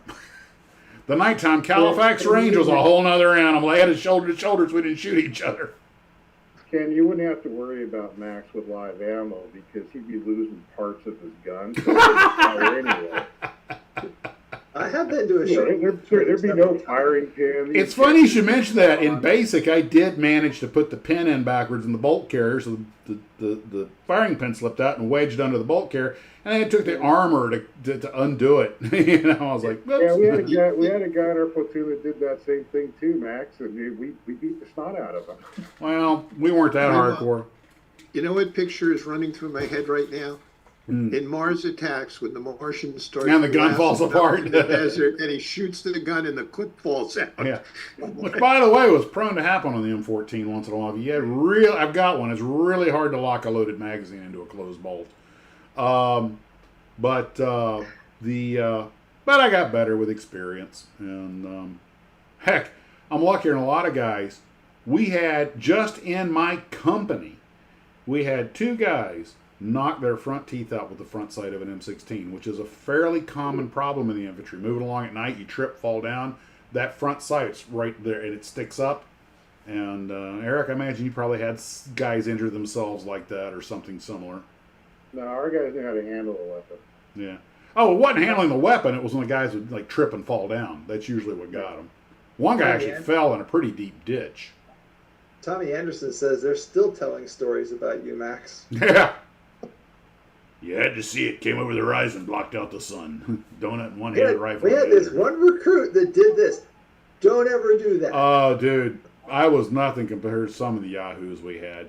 Everybody who's been in the military had that guy or two guys in their unit that probably didn't finish training, who are just, well, you've all seen Full Metal Jacket, Private Pile. Yeah, And every platoon's got a private pilot. I was not Private Pile, okay?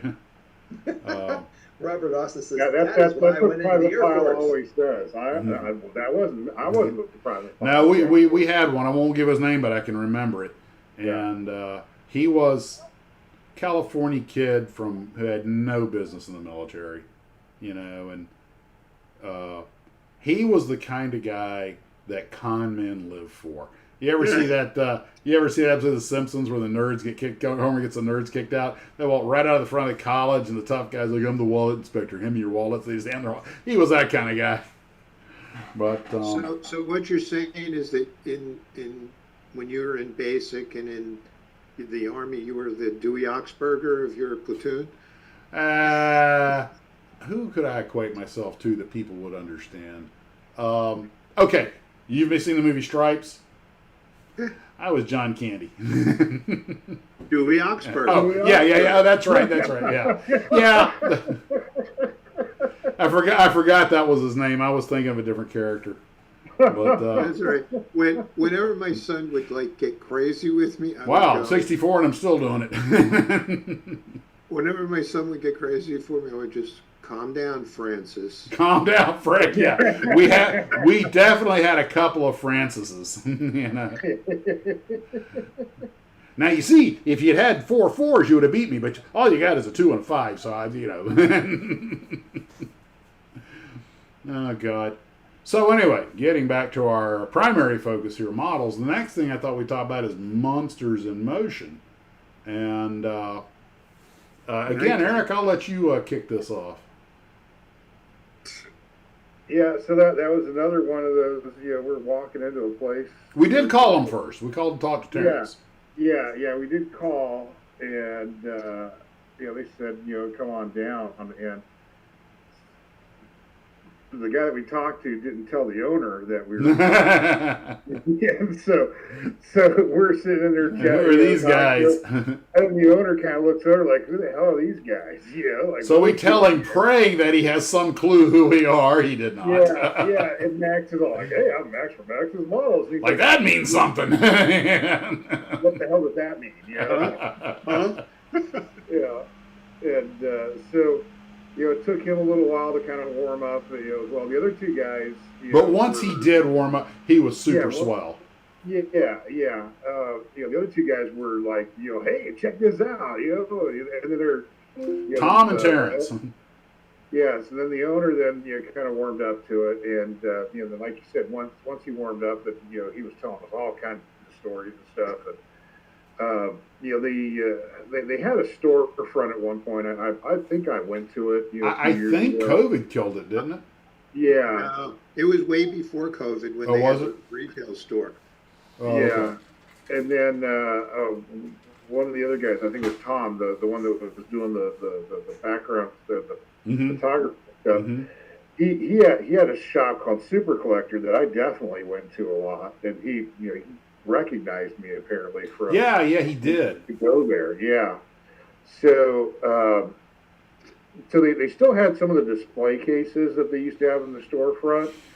So we got to see some really neat some build-ups, some garage kits that were pretty rare, some kind of prop looking things, whole mess of Star Trek kind of reproduction of props, a bunch of boxes that were made to look like Aurora kits that were unproduced kits, like the Attack of the 50-Foot Woman as an Aurora fantasy kits. Mm-hmm. Yeah, fantasy kits. So they had Nosferatu as well as Mr. Barlow. Was that it? Yeah, and so they had that. They had masks. They had stuff. In his own office, he had some stuff from Ray Harryhausen, and so he, had Ray Harryhausen in his shop a few times, so he had some signed stuff. And he actually had some of Ray's, like prototype molds. I did not take a picture of it. I got through my photos when I got home. I was like, oh my God, I did not take a photo of that resin part. Okay, I'll look through mine. I may have taken a picture of that one. For just to add a little flourish to that, most of you guys probably already know that Ray Harryhausen wanted to do stop motion for the 1953 War of the Worlds for the Martians. They went with a guy in a costume, but Ray did, and it's on YouTube. You can go see it. He did a sample footage of the creature coming out, all stop motion. It had kind of like an octopus, and he had a resin mold made from the cast that thing was made from. Was that it? Yeah, yeah. And something it like was that. given to him by Ray. He tried to buy it, and Ray just gifted it to him. Yeah. Yeah, so he had a lot of that stuff, and then so a lot of these images are from back in their warehouse of all of their supplies. It's mainly focused on sci-fi movies, monster movies. So anything that's kind of associated with a movie. Thus their name. Books, posters, costumes, masks, props, models, you name it. Anything that's tied in with with that kind of genre, they had stuff there. And it was very, very impressive to see what they had. I ended up picking up a die cast of the last of the V8 Interceptors, which yeah, you did. Which they green light models didn't want to pay the license, I guess, for Mad Max, so they just called it the V8 Interceptor. Yeah, and then I also got a set of lobby cards from the movie Them. It's the one with James Whitmore when they have the. Now, were those reprints or originals? Those were reprints. Okay. Yeah, and the one with the giant ants. Oh yeah, that's considered one of the most coherent early sci-fi movies ever made. Oh, as a little kid, that freaked me out, especially because it was happening in the L.A. reservoir. Bet you didn't go down there and play it. What's that? Bet you didn't go down and play in there in those. No, hell no. There was down the street from where I grew up. There was one of the tributaries of it. The concrete line with the tunnel things on the side. Yeah, no way. Some of my friends would go down there. Not me. I saw that movie. Nope. My wife and I actually say that when we're watching a monster movie of some sort, and somebody's doing something stupid. We always use the line from Galaxy Quest.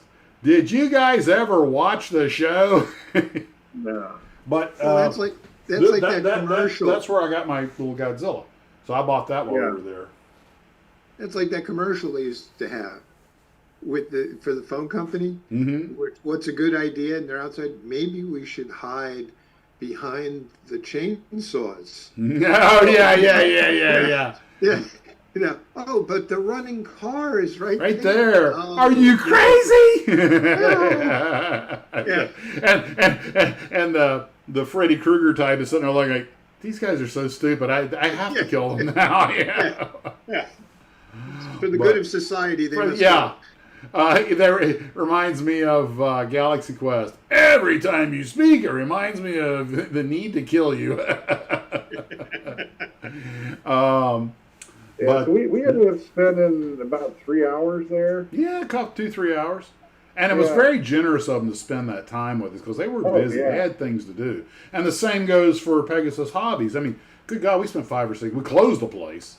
Yeah. And Larry and Eric and Tom, and especially Larry and Eric, I mean, Larry in particular, he took us to the alternate site and he spent a lot of time with us. And it was just, once I think they realized that, hey, by the way, I got a message from Eric with a K, the other Eric, that they got some sales. Some people saw the video and went down there and bought some stuff. So I'm like, I'm glad we could promote it, Oh, yeah.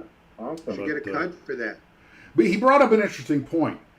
The Rambo helicopter, the UH-1 from the Rambo movie, does not come with a Rambo figure. It's just the model reboxed.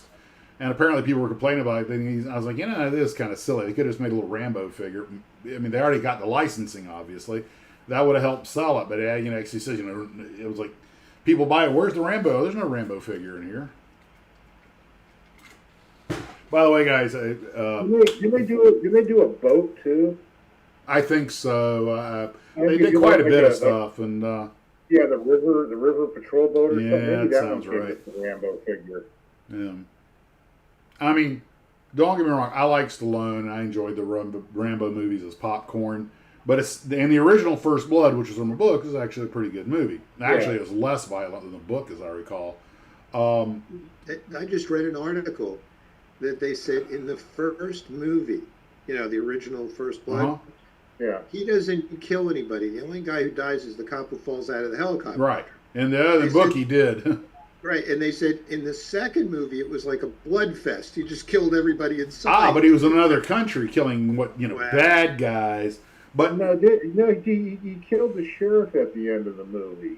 He didn't kill him. You see him carting him off in an ambulance. He's still alive. Oh, he didn't die? No, he didn't die. I remember it being like in the roof and him shooting him up through the roof. Right, he shot him up through the roof and he fell through the skylight. But he wasn't dead. Okay. But he wasn't dead. But in the book, I think he killed a whole bunch of people. But the rest of the Rambo movies were just pure. Well, it's like the other Indiana Jones movies. They were just pure cash grabs. They were horrible movies. I mean, I enjoyed them just for popcorn, so I shouldn't say they're horrible movies. They're ridiculous movies. They were fun. Like a Chuck Norris. So what is that old Jeff Foxworthy joke? God bless the late great Chuck Norris, but he goes, you might be a redneck if an episode of Walker Texas Ranger changed your life. But I don't want to get in the whole thing about sequels. We all know that most sequels suck, but they're just cash grabs. But I do love that animated YouTube channel, How It Should Have Ended, and they did the one on like the fourth Indiana Jones movie where he's in the refrigerator, and Harrison Ford wakes up in the hospital all injured. He goes, I had this nightmare. We did this terrible cash-in movie for nothing but money, and it pans over, and there's Lucas just eating money out of a salad bowl. But it is a business. I mean, it's called show business. The only thing you should have killed in the later movies was Shia LaBeouf. Yeah, but it got worse in the fifth movie, man. Didn't go see it. Don't. Oh yeah, don't. I mean, you think the aliens and Shia LaBeouf is bad, man? It gets worse. The second Boondock Saints I haven't seen the second one. I only saw the first Boondock Saints. Okay, now I got to go watch it. And turn me on to Irish gig music. There are some movies. Occasionally, the sequel, lives up or surpasses the original. Well, Star Trek: The Motion Picture, The Wrath of Khan was a lot better than the original movie. It's two different movies. I mean, Star Trek was the Star Trek Motion Picture was a true sci-fi movie. Mm-hmm. Like really hardcore science fiction. And Wrath of Khan was an action movie. Yes, it was. It's kind of like comparing like Alien and Aliens. Yeah. Right. Alien was basically a horror movie. A horror movie, haunted house horror movie in space. Yeah. And Planet Vampire. Aliens was a war movie. It was an action. I'll give you a perfect example. An absolutely perfect example of two movies of the same franchise separated by decades that are two entirely different things. The original Star Wars, A New Hope, and Rogue One. One is a swashbuckling actioneer, okay? Mm-hmm. The other is a true, gritty, dark action movie with real consequences. And that's just like everybody. Huh? Go ahead. Everybody dies. Yeah. And I'll tell you something else. It's like all the Star Wars TV shows and then Andor, the series, when you look at them, like, I mean, obviously Andor is essentially a reframing of the Nazi occupation of France, you know, and drug fighting, you know, I mean, it's where the whole thing on the planet Gorman and everything, and they even gave him French berets, you know, but I watched Andor, and I've heard several people say this, and I said it before, that Andor was Star Wars for grown-ups. The original 3 movies were Star Wars for kids and young people, and they're great movies. I love them all. Okay, I don't want to, but you think about it, the first 6 Star Wars movies, if you count them in order, starting with the Phantom Menace, going through the 6th movie, the Return of the Jedi. Return of the Jedi, you realize that the original Star Wars trilogy is the coming of age story of King Arthur, with Luke in the role of King Arthur. But you realize you put the first 6 together, what you have is the life and times of Darth Vader. Mm-hmm. From childhood to his death. And with the next 3, I think are just best forgotten. They're you know, the Return of the Cash Grab.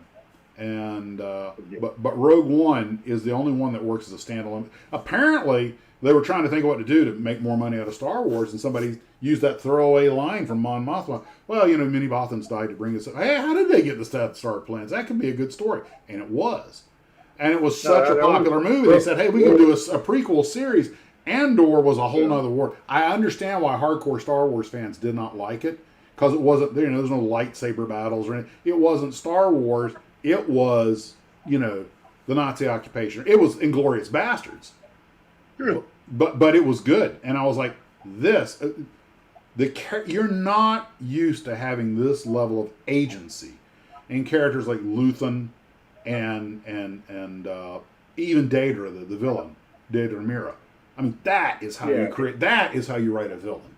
And because first rule number 1 of a good villain, they don't see themselves as the villain. The one I feel sorry for is Cyril Karn. He actually was kind of the victim. The Andor series, if you would have taken it out of the Star Wars world, it still would have been a good story. Yes. You know, you could have dropped that into any other kind of thing, and it's still a good story with good characters. And that's really what made that, you know, stand out. Is it was a well-written story. It wasn't dependent on the Force, you know. And to a certain extent, Rogue One as well too. You know, Rogue One was definitely more tied in, and there's, you know, a little bit more member-berry stuff going on in that. But it was appropriate. You know, it wasn't just, you know, like, whereas like, you know, the Solo movie. Yeah, that was just awful. Oh, I hated it. That is the first Star Wars movie I hated. Oh, hey, you know what? I'm not going to call Chewbacca. That's too long of a name. I'm going to call you Chewie. Oh, yeah, as if we really needed to know that's how it was. You know, come on. Yeah, we couldn't figure that one out. There's something a lot of people don't know about Star Wars. Is that when Lucas wrote it, he originally wrote 10 scripts for 10 different movies. It was to be an anthology kind of like thing that was ongoing. And when he went to the movie making people, I don't know, producers, the there money, you go. the studios. When he went to them, they looked at it and said they'd never seen anything like this, first off. And then they said, well, you know, out of all these scripts here, we think the 4th one has the best chance of becoming popular. They called that one right. That's why they started with A New Hope. And then it just, you know, went crazy, and they said, oh, well, we got these other scripts, let's do them. And when they got to the end of the 3rd one, they like, well, let's go back and do the first 3. Well, the success of Star Wars is what caused the reboot of Star Trek. It's what got us Battlestar Galactica. In fact, it got us Virgil space opera that followed on. Buck Rogers, all of them. Now, do you think that's not entirely true, though? The Star Trek,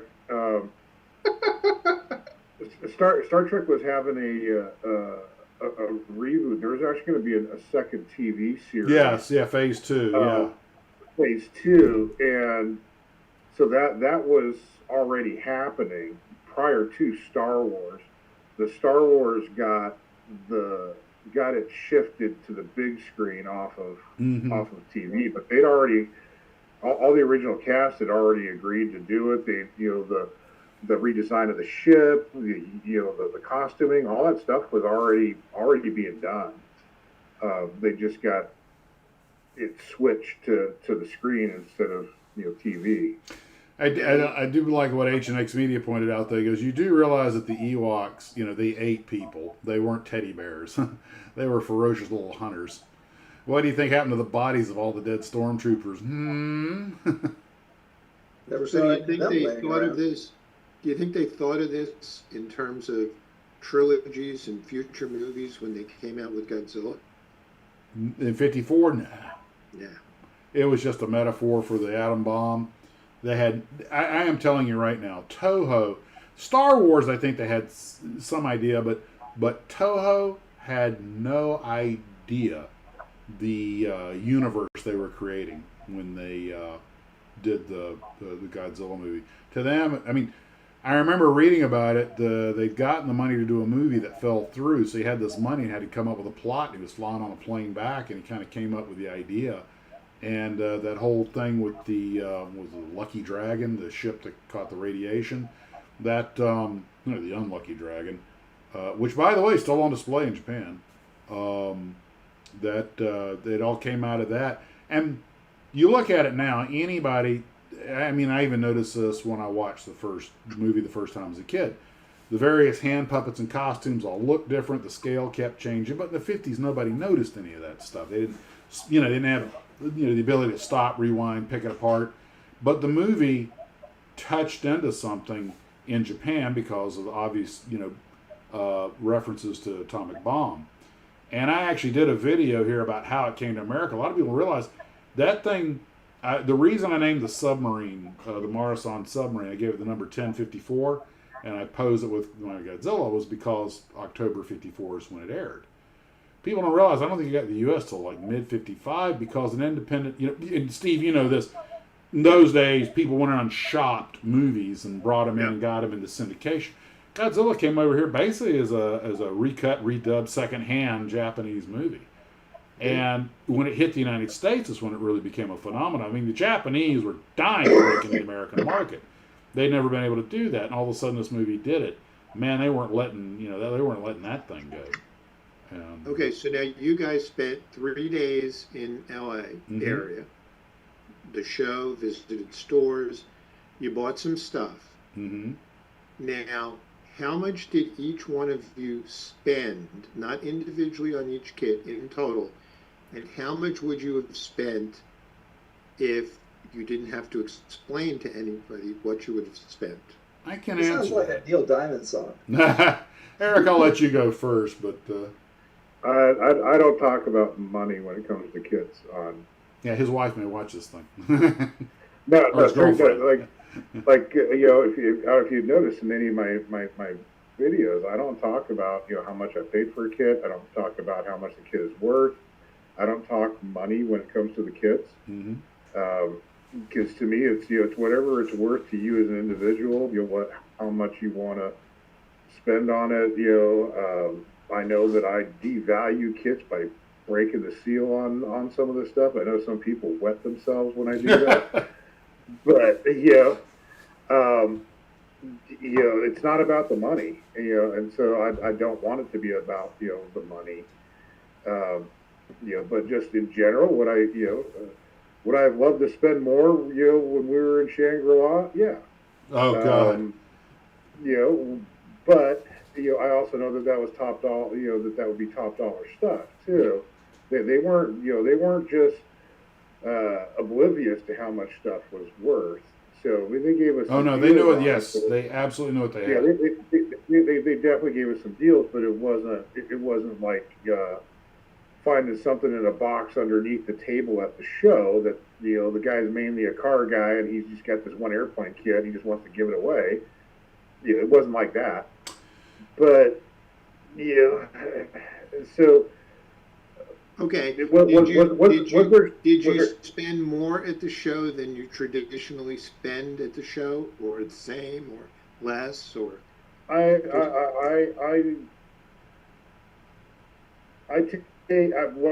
take with me what's comfortable. and sometimes I spend every dime, and sometimes I come home with money in my pocket. It really depends on He what you spent come his across. lunch money at Pegasus. Yeah, I wasn't expecting to spend money, when we went out, to the place. I thought, I'd spend a little bit of money here or there, but the Pegasus thing, the Shangri-La stuff. You could not say no to that. That opportunity was not Yeah, coming back your way. some of that stuff. Those kits from those Eagle kits.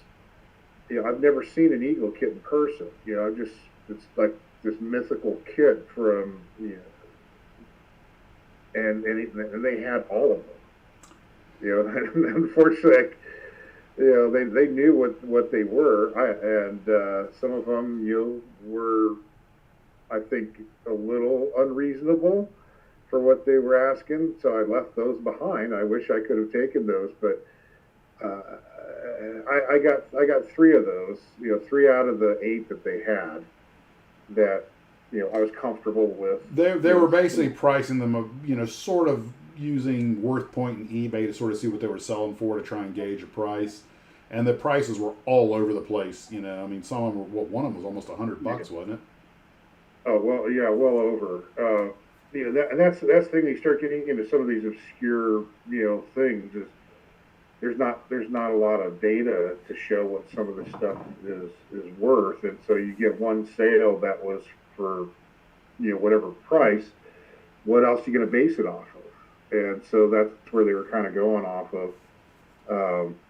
Okay, so in total number of kits, how many did you purchase between the show and the store?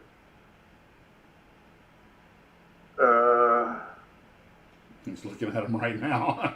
Yeah, well, I did it.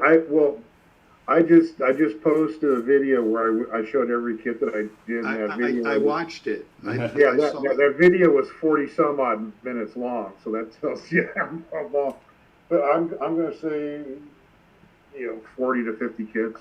Wow, that's a lot. I only bought one kit, and that's this one. It was $75, which is their price. And don't you think that should go up on your shoulder like a parrot? I like that. Several people are saying Max is just sitting there holding his Petzilla. A Petzilla. Your baby Petzilla. No, don't torch them. They know not what they say. I'm going to set you down and let you take a nap. Okay, so Eric, so you figure you bought 40 kits in the combination of all the places you visited last weekend, and you figure your stash is about 400 kits. Mm-hmm. So you bought 10% of your stash in one day. Yeah, that's a pretty good ratio.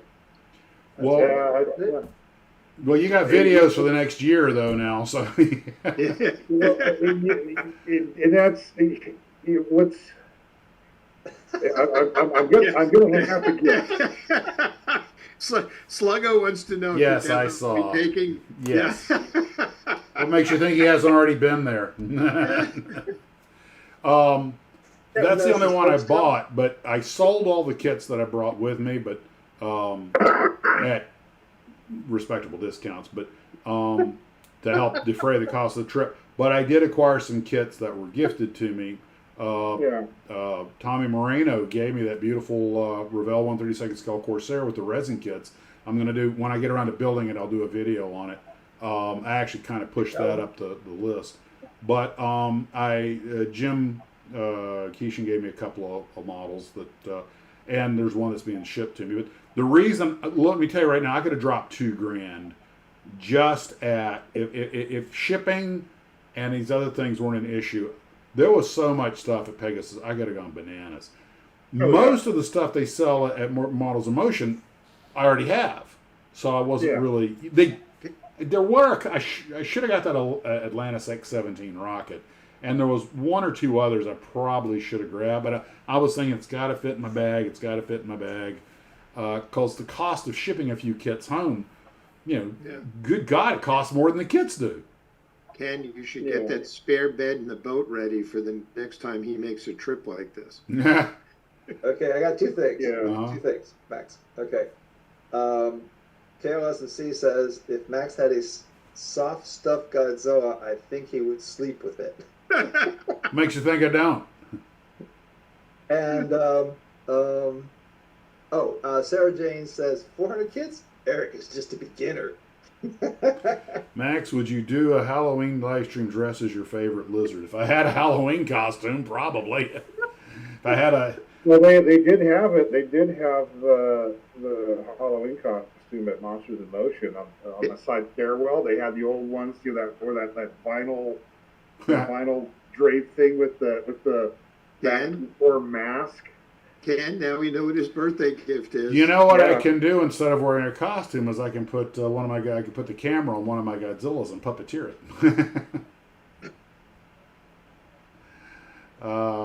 But the Buena Park Expo was fine. I wouldn't say it was any bigger than a lot of the others I've been to, and of course the Nationals is the Nationals, so you can't really compare it to that. But I would put it on par with Jack's Con. Maybe not quite as big as Model Palooza. Maybe on par with Model Palooza. But, I got to be honest, when it comes to the conventions, Pam's Con and all that stuff, when I do go to them, I go to them really more to see the vendors. I mean, I love seeing all the work everybody did. That's fantastic. But it reminds me of my own inadequacies. But I really, really enjoy going to the vendors and seeing. But the problem, and we've all talked about this, I heard it before the show. Poor Mike Machat was so, everybody's looking to pay $5 for stuff. They want to know what they can get for selling grandpa's stash or whatever. Great deals for some of the buyers, but if you're a person who makes their living selling the kits, Well, there's different types of sellers there for different reasons. There's different types of buyers there. Like when I'm there, there's hardly any kits that I'm specifically looking for. I still want to get a Dick Trickle, Mustang, but everything else, whatever I come across, and it's a reasonable price that's affordable for me. I rarely spend much on an individual kit. Because I don't have this desire, I got to get that one specific thing, so I'll pay whatever it is to get that. It's just, hey, this is a neat looking kit, it's a reasonable price, and so I'd rather come home with, 40 kits, that I can make a bunch of videos on and enjoy the different styles of these things rather than spending that same kind of money on one kit or two kits. And there's some people that are the opposite. They'd rather do it the other way, and that's fine. That's what's the beauty of the hobby, is that there is no a right way to do it. Yeah, it's what makes you happy. It's where you find your joy. Whatever makes you happy on it. Ken, is there a reason we're getting a nice view of your armpit? I was just showing everybody my stash before the HNX Media says NASCAR missed the boat by not having Dick Trickle drive the Viagra car. Yeah. You can't. I just checked eBay. I couldn't even find a Dick Trickle Mustang. The other old guy driving it, Mark Martin was driving it then. Well, didn't you find one, but it was horribly overpriced? No, I had a chance to get one, 10, 15 years ago, when they were, just a little over $100-ish, and I was just like, I can't stomach paying that kind of money for a kit, It's just like, I'll find one eventually. Well, here it is, 20 years later, 30 years later, and all I've done is gone up and up and up and up and up. So I mean, they show up. So if I want to spend that kind of money, it's out there. What is it about the Dick Trickle car that you like or you want? Well, Dick Trickle is one of my favorite drivers. Him and Bobby Allison. And the MPC, Steve's favorite model company. The crap. Yeah, made a kit in the early '70s from when he was still driving short track in Wisconsin. So it's not even a NASCAR kit. It's a short track kit when he was driving dirt tracks in Wisconsin, and it's a 69 Piece of Mustang. cheese on wheels. What's that? Piece of cheese on wheels for Wisconsin. Yeah. and it was purple. The car was purple and white, and it was sponsored by A&W Root Beer. And it was Dick Trickle. I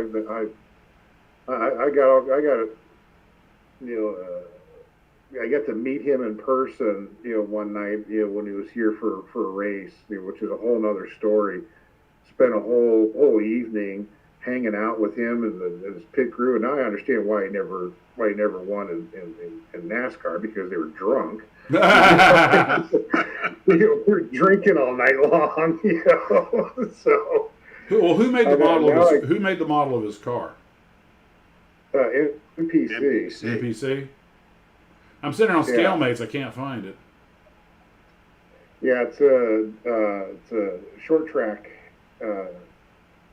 NPC Dick Trickle, a short track racer, and it's a Ford Mustang.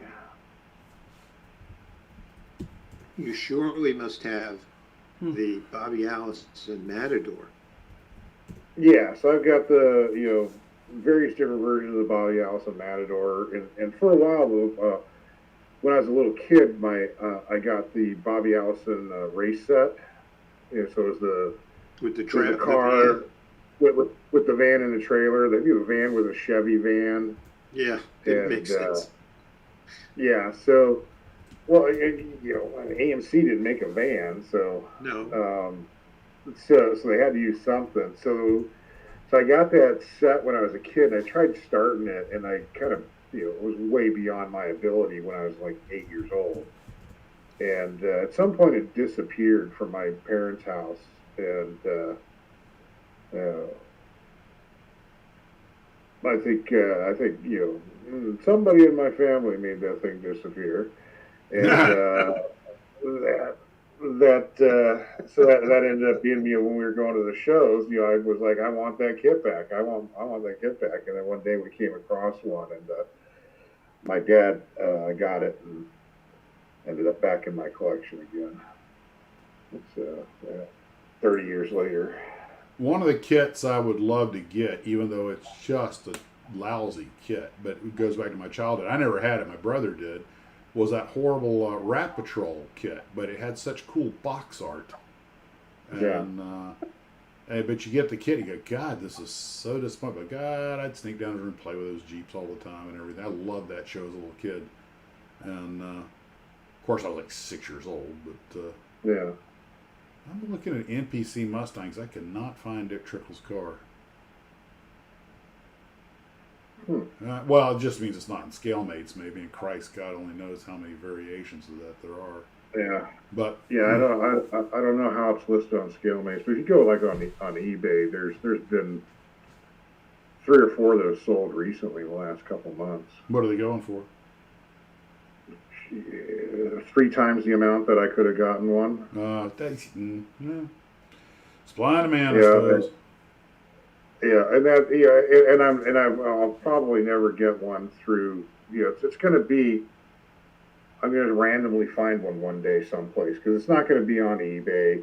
It's not going to be on that stuff, because it's going to be high priced. I'm not going to pay $300 for a kit. No, that's just ridiculous. So I'll come across one day. I've got a nice collection of model kits that I've just come across, most of them. I have not paid much for a lot of these, because it kind of takes away the fun. Yeah. It's hard to stomach, if I did spend $300 on a kit, say, it'd be hard to build it, because you're like, man, because then it's worthless once you So that's why, that's part of why I don't really try to think in terms of, money with this stuff, Yeah. I know that, when I break open some of the seals on these things, like I've opened up a Aurora kit that still had the original, cellophane on it.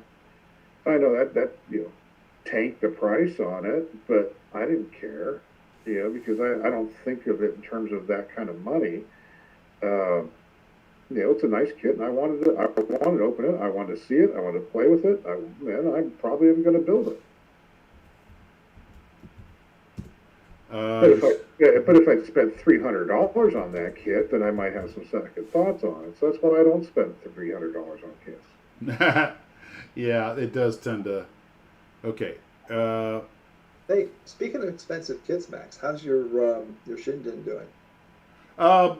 He's getting there. He's almost done with it. And Max, it's the Purple Mustang Super Stalker. Let me look there. Purple. Oh, Stalker. Okay.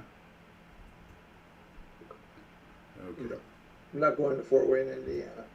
I don't know. Yeah, Frank Field, he used to smoke in the car, and his cars had lighters. And there was a few times, when they'd be on a caution and they'd have in-car cams. There was a couple of times where the in-car cam, you could see Dick smoking inside the car, and then they cut away quickly when they saw that. Purple Mustang Super Stalker. Okay, let's try Mustang. Oops. Super Stalker. Mustang Super Stalker. MPC, 1/25th scale. There's Dick. There it is. Okay, there's Dick Trickle's name on the door, but it doesn't have the kit listed as his. Okay. Gotcha. Your screen, Max, we can see your screen reflected in one of your display cases behind you. Oh, good. Then you can see what I'm looking at. Pretty much. That's how you know I'm not downloading porn. Now, Eric, before we go, the one last thing. I haven't done the video on it yet. Hopefully get out in the next few days, maybe even tomorrow. And that is our little Brookhurst. They actually had a decent little vintage section in the back. And the gentleman came back there and he was amazingly well organized with it all. Had his notebook and everything. Yeah. Brookhurst is, as a lot of hobby shops, kind of change over the years.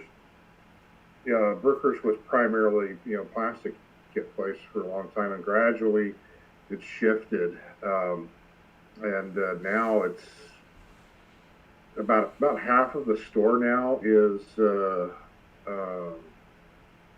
wargaming and things associated with wargaming. It keeps the doors open. Yeah, and that's what's keeping the doors open there. They still have a really extensive, reference book collection. They still have a lot of that. But they have a massive display of build-ups for their customers. That's what I was kind of impressed with. They had a huge display of models on display of that people built. They still have their glass, all these glass cases full of built plastic models. A lot of good quality stuff there. And they used to have like one of the aisles that had the kits. One of those aisles used to be nothing but vintage kits, and then there was two aisles of plastic airplanes, an aisle of armor, an aisle of ships, and now that's all been condensed considerably, and all the vintage kits are now stuck in that little back room corner. There's still some decent kits in there, but it's not what it used to be from a modeling standpoint. Still worth a trip, though. Yeah, it's still a decent shop, and I'm glad that they're still open. As far as going to a hobby shop that's not Hobby Lobby, that's the closest shop for me, and it's a good 30-40 minutes away from where I live. Then the next thing that would come after that's going to be Long Beach, Lou's place, and now we found Pegasus, which is going to be an hour and a half away from where I live. Pegasus is in Upland. Yeah. And Lou is in San Pedro. What is Brookhurst in? Brookhurst is Garden Grove. Garden Grove. And then, of course, we have Monsters in Motion, which is Placentia. Monsters in Motion was Placentia. And of course, Burbank Hobbies, we know, is up in Burbank. And that's still, I mean, compared to the way it used to be in SoCal, but SoCal's still the best stocked place city I've ever been to, although you got to drive a long way for it. And Pegasus, I never went to Polk's, but my guess is Pegasus is the closest thing to Polk's that exists on this planet. Yeah, it was like, because Polk's I think was like 4 or 5 stories, but it was a smaller building. It was 5. Yeah, and so this is like if you took Polk's and spread it out. Yeah, it's all on one floor. They didn't have as much inventory as you show. Okay. Yeah, So Pegasus, I kind of suspected Pegasus actually, but what floored me about Pegasus and the outstanding inventory was how much vintage stuff they had. And when we went to the alternate site, they probably had the largest vintage collection on Earth. And I mean, just that one little section, in the main store. I mean, there's easily 1,000 kits right there. Mm-hmm.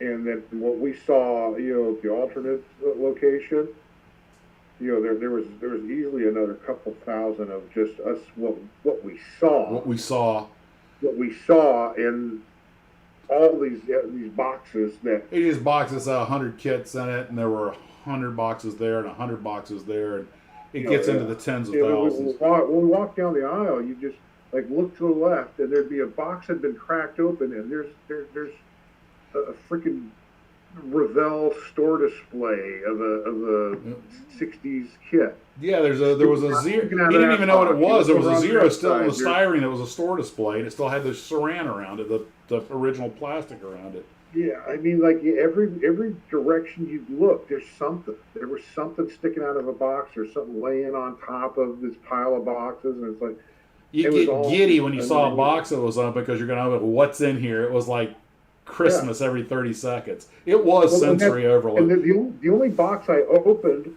was that one that those Airfix figures were in. And you wanted digging in there for a while. You were happy as a... Because you were talking to him about something, and so I was like, I wonder what's in one of these boxes. And I literally just picked one and opened it, and it was just filled with Airfix, 30-second scale figures. Oh, when we went behind that, I almost got that Renwell 6-pack, but I want to build those.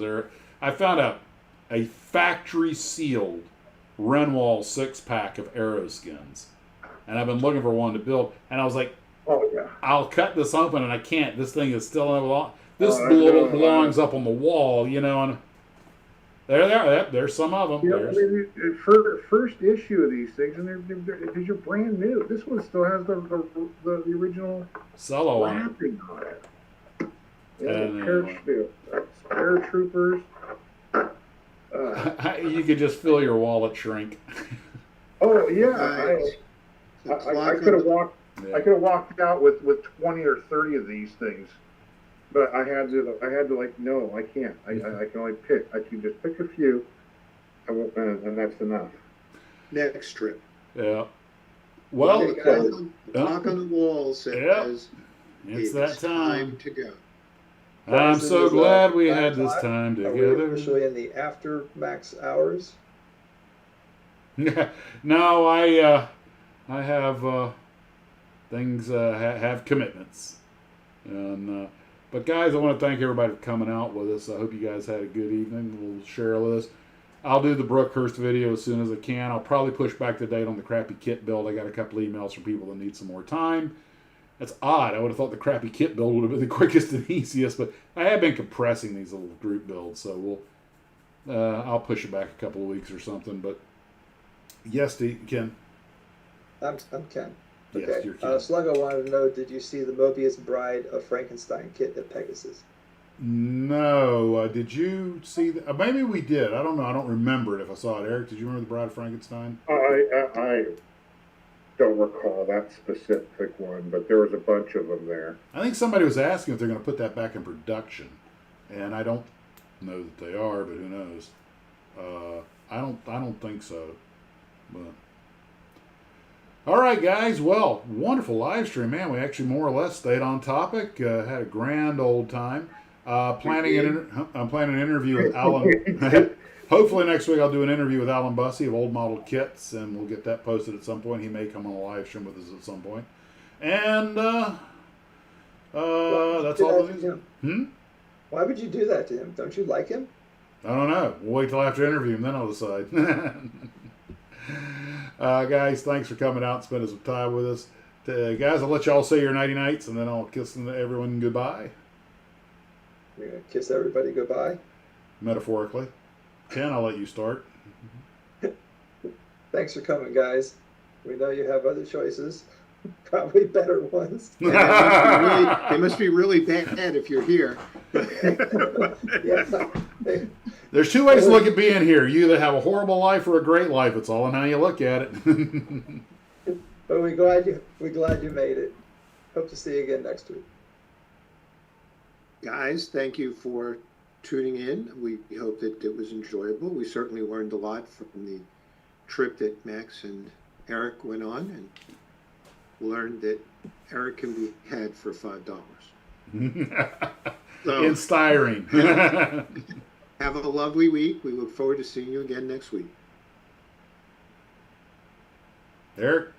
Yeah,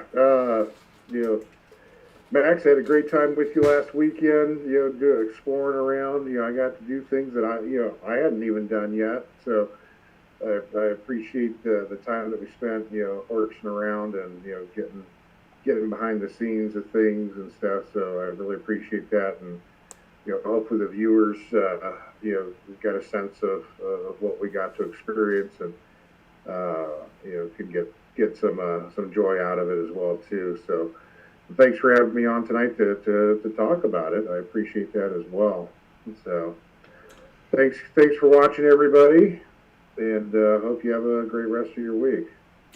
Well, Eric, I appreciate you running me around and everything. It was really gracious of you. I want to thank both the Tommies. I want to thank Mike Machat, and I want to thank Jim Keeshan and a whole bunch of other people that I should probably be thanking, because the trip was great, because all the folks, the models were almost the bonus. Guys, you take care of yourselves. Talk to you later. As always, model on. Yeah, this is just model porn at this point. I'm riding in a convertible with Eric in Southern California. Life is good. Yeah. Just a good old boys. Okay, Terry over at Monsters in Motion wasn't kidding. This place is enormous.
Sailing ships, and That's got to be the Sea Adler. 54, 55. I don't think I've ever seen this many model sailing ships in one place.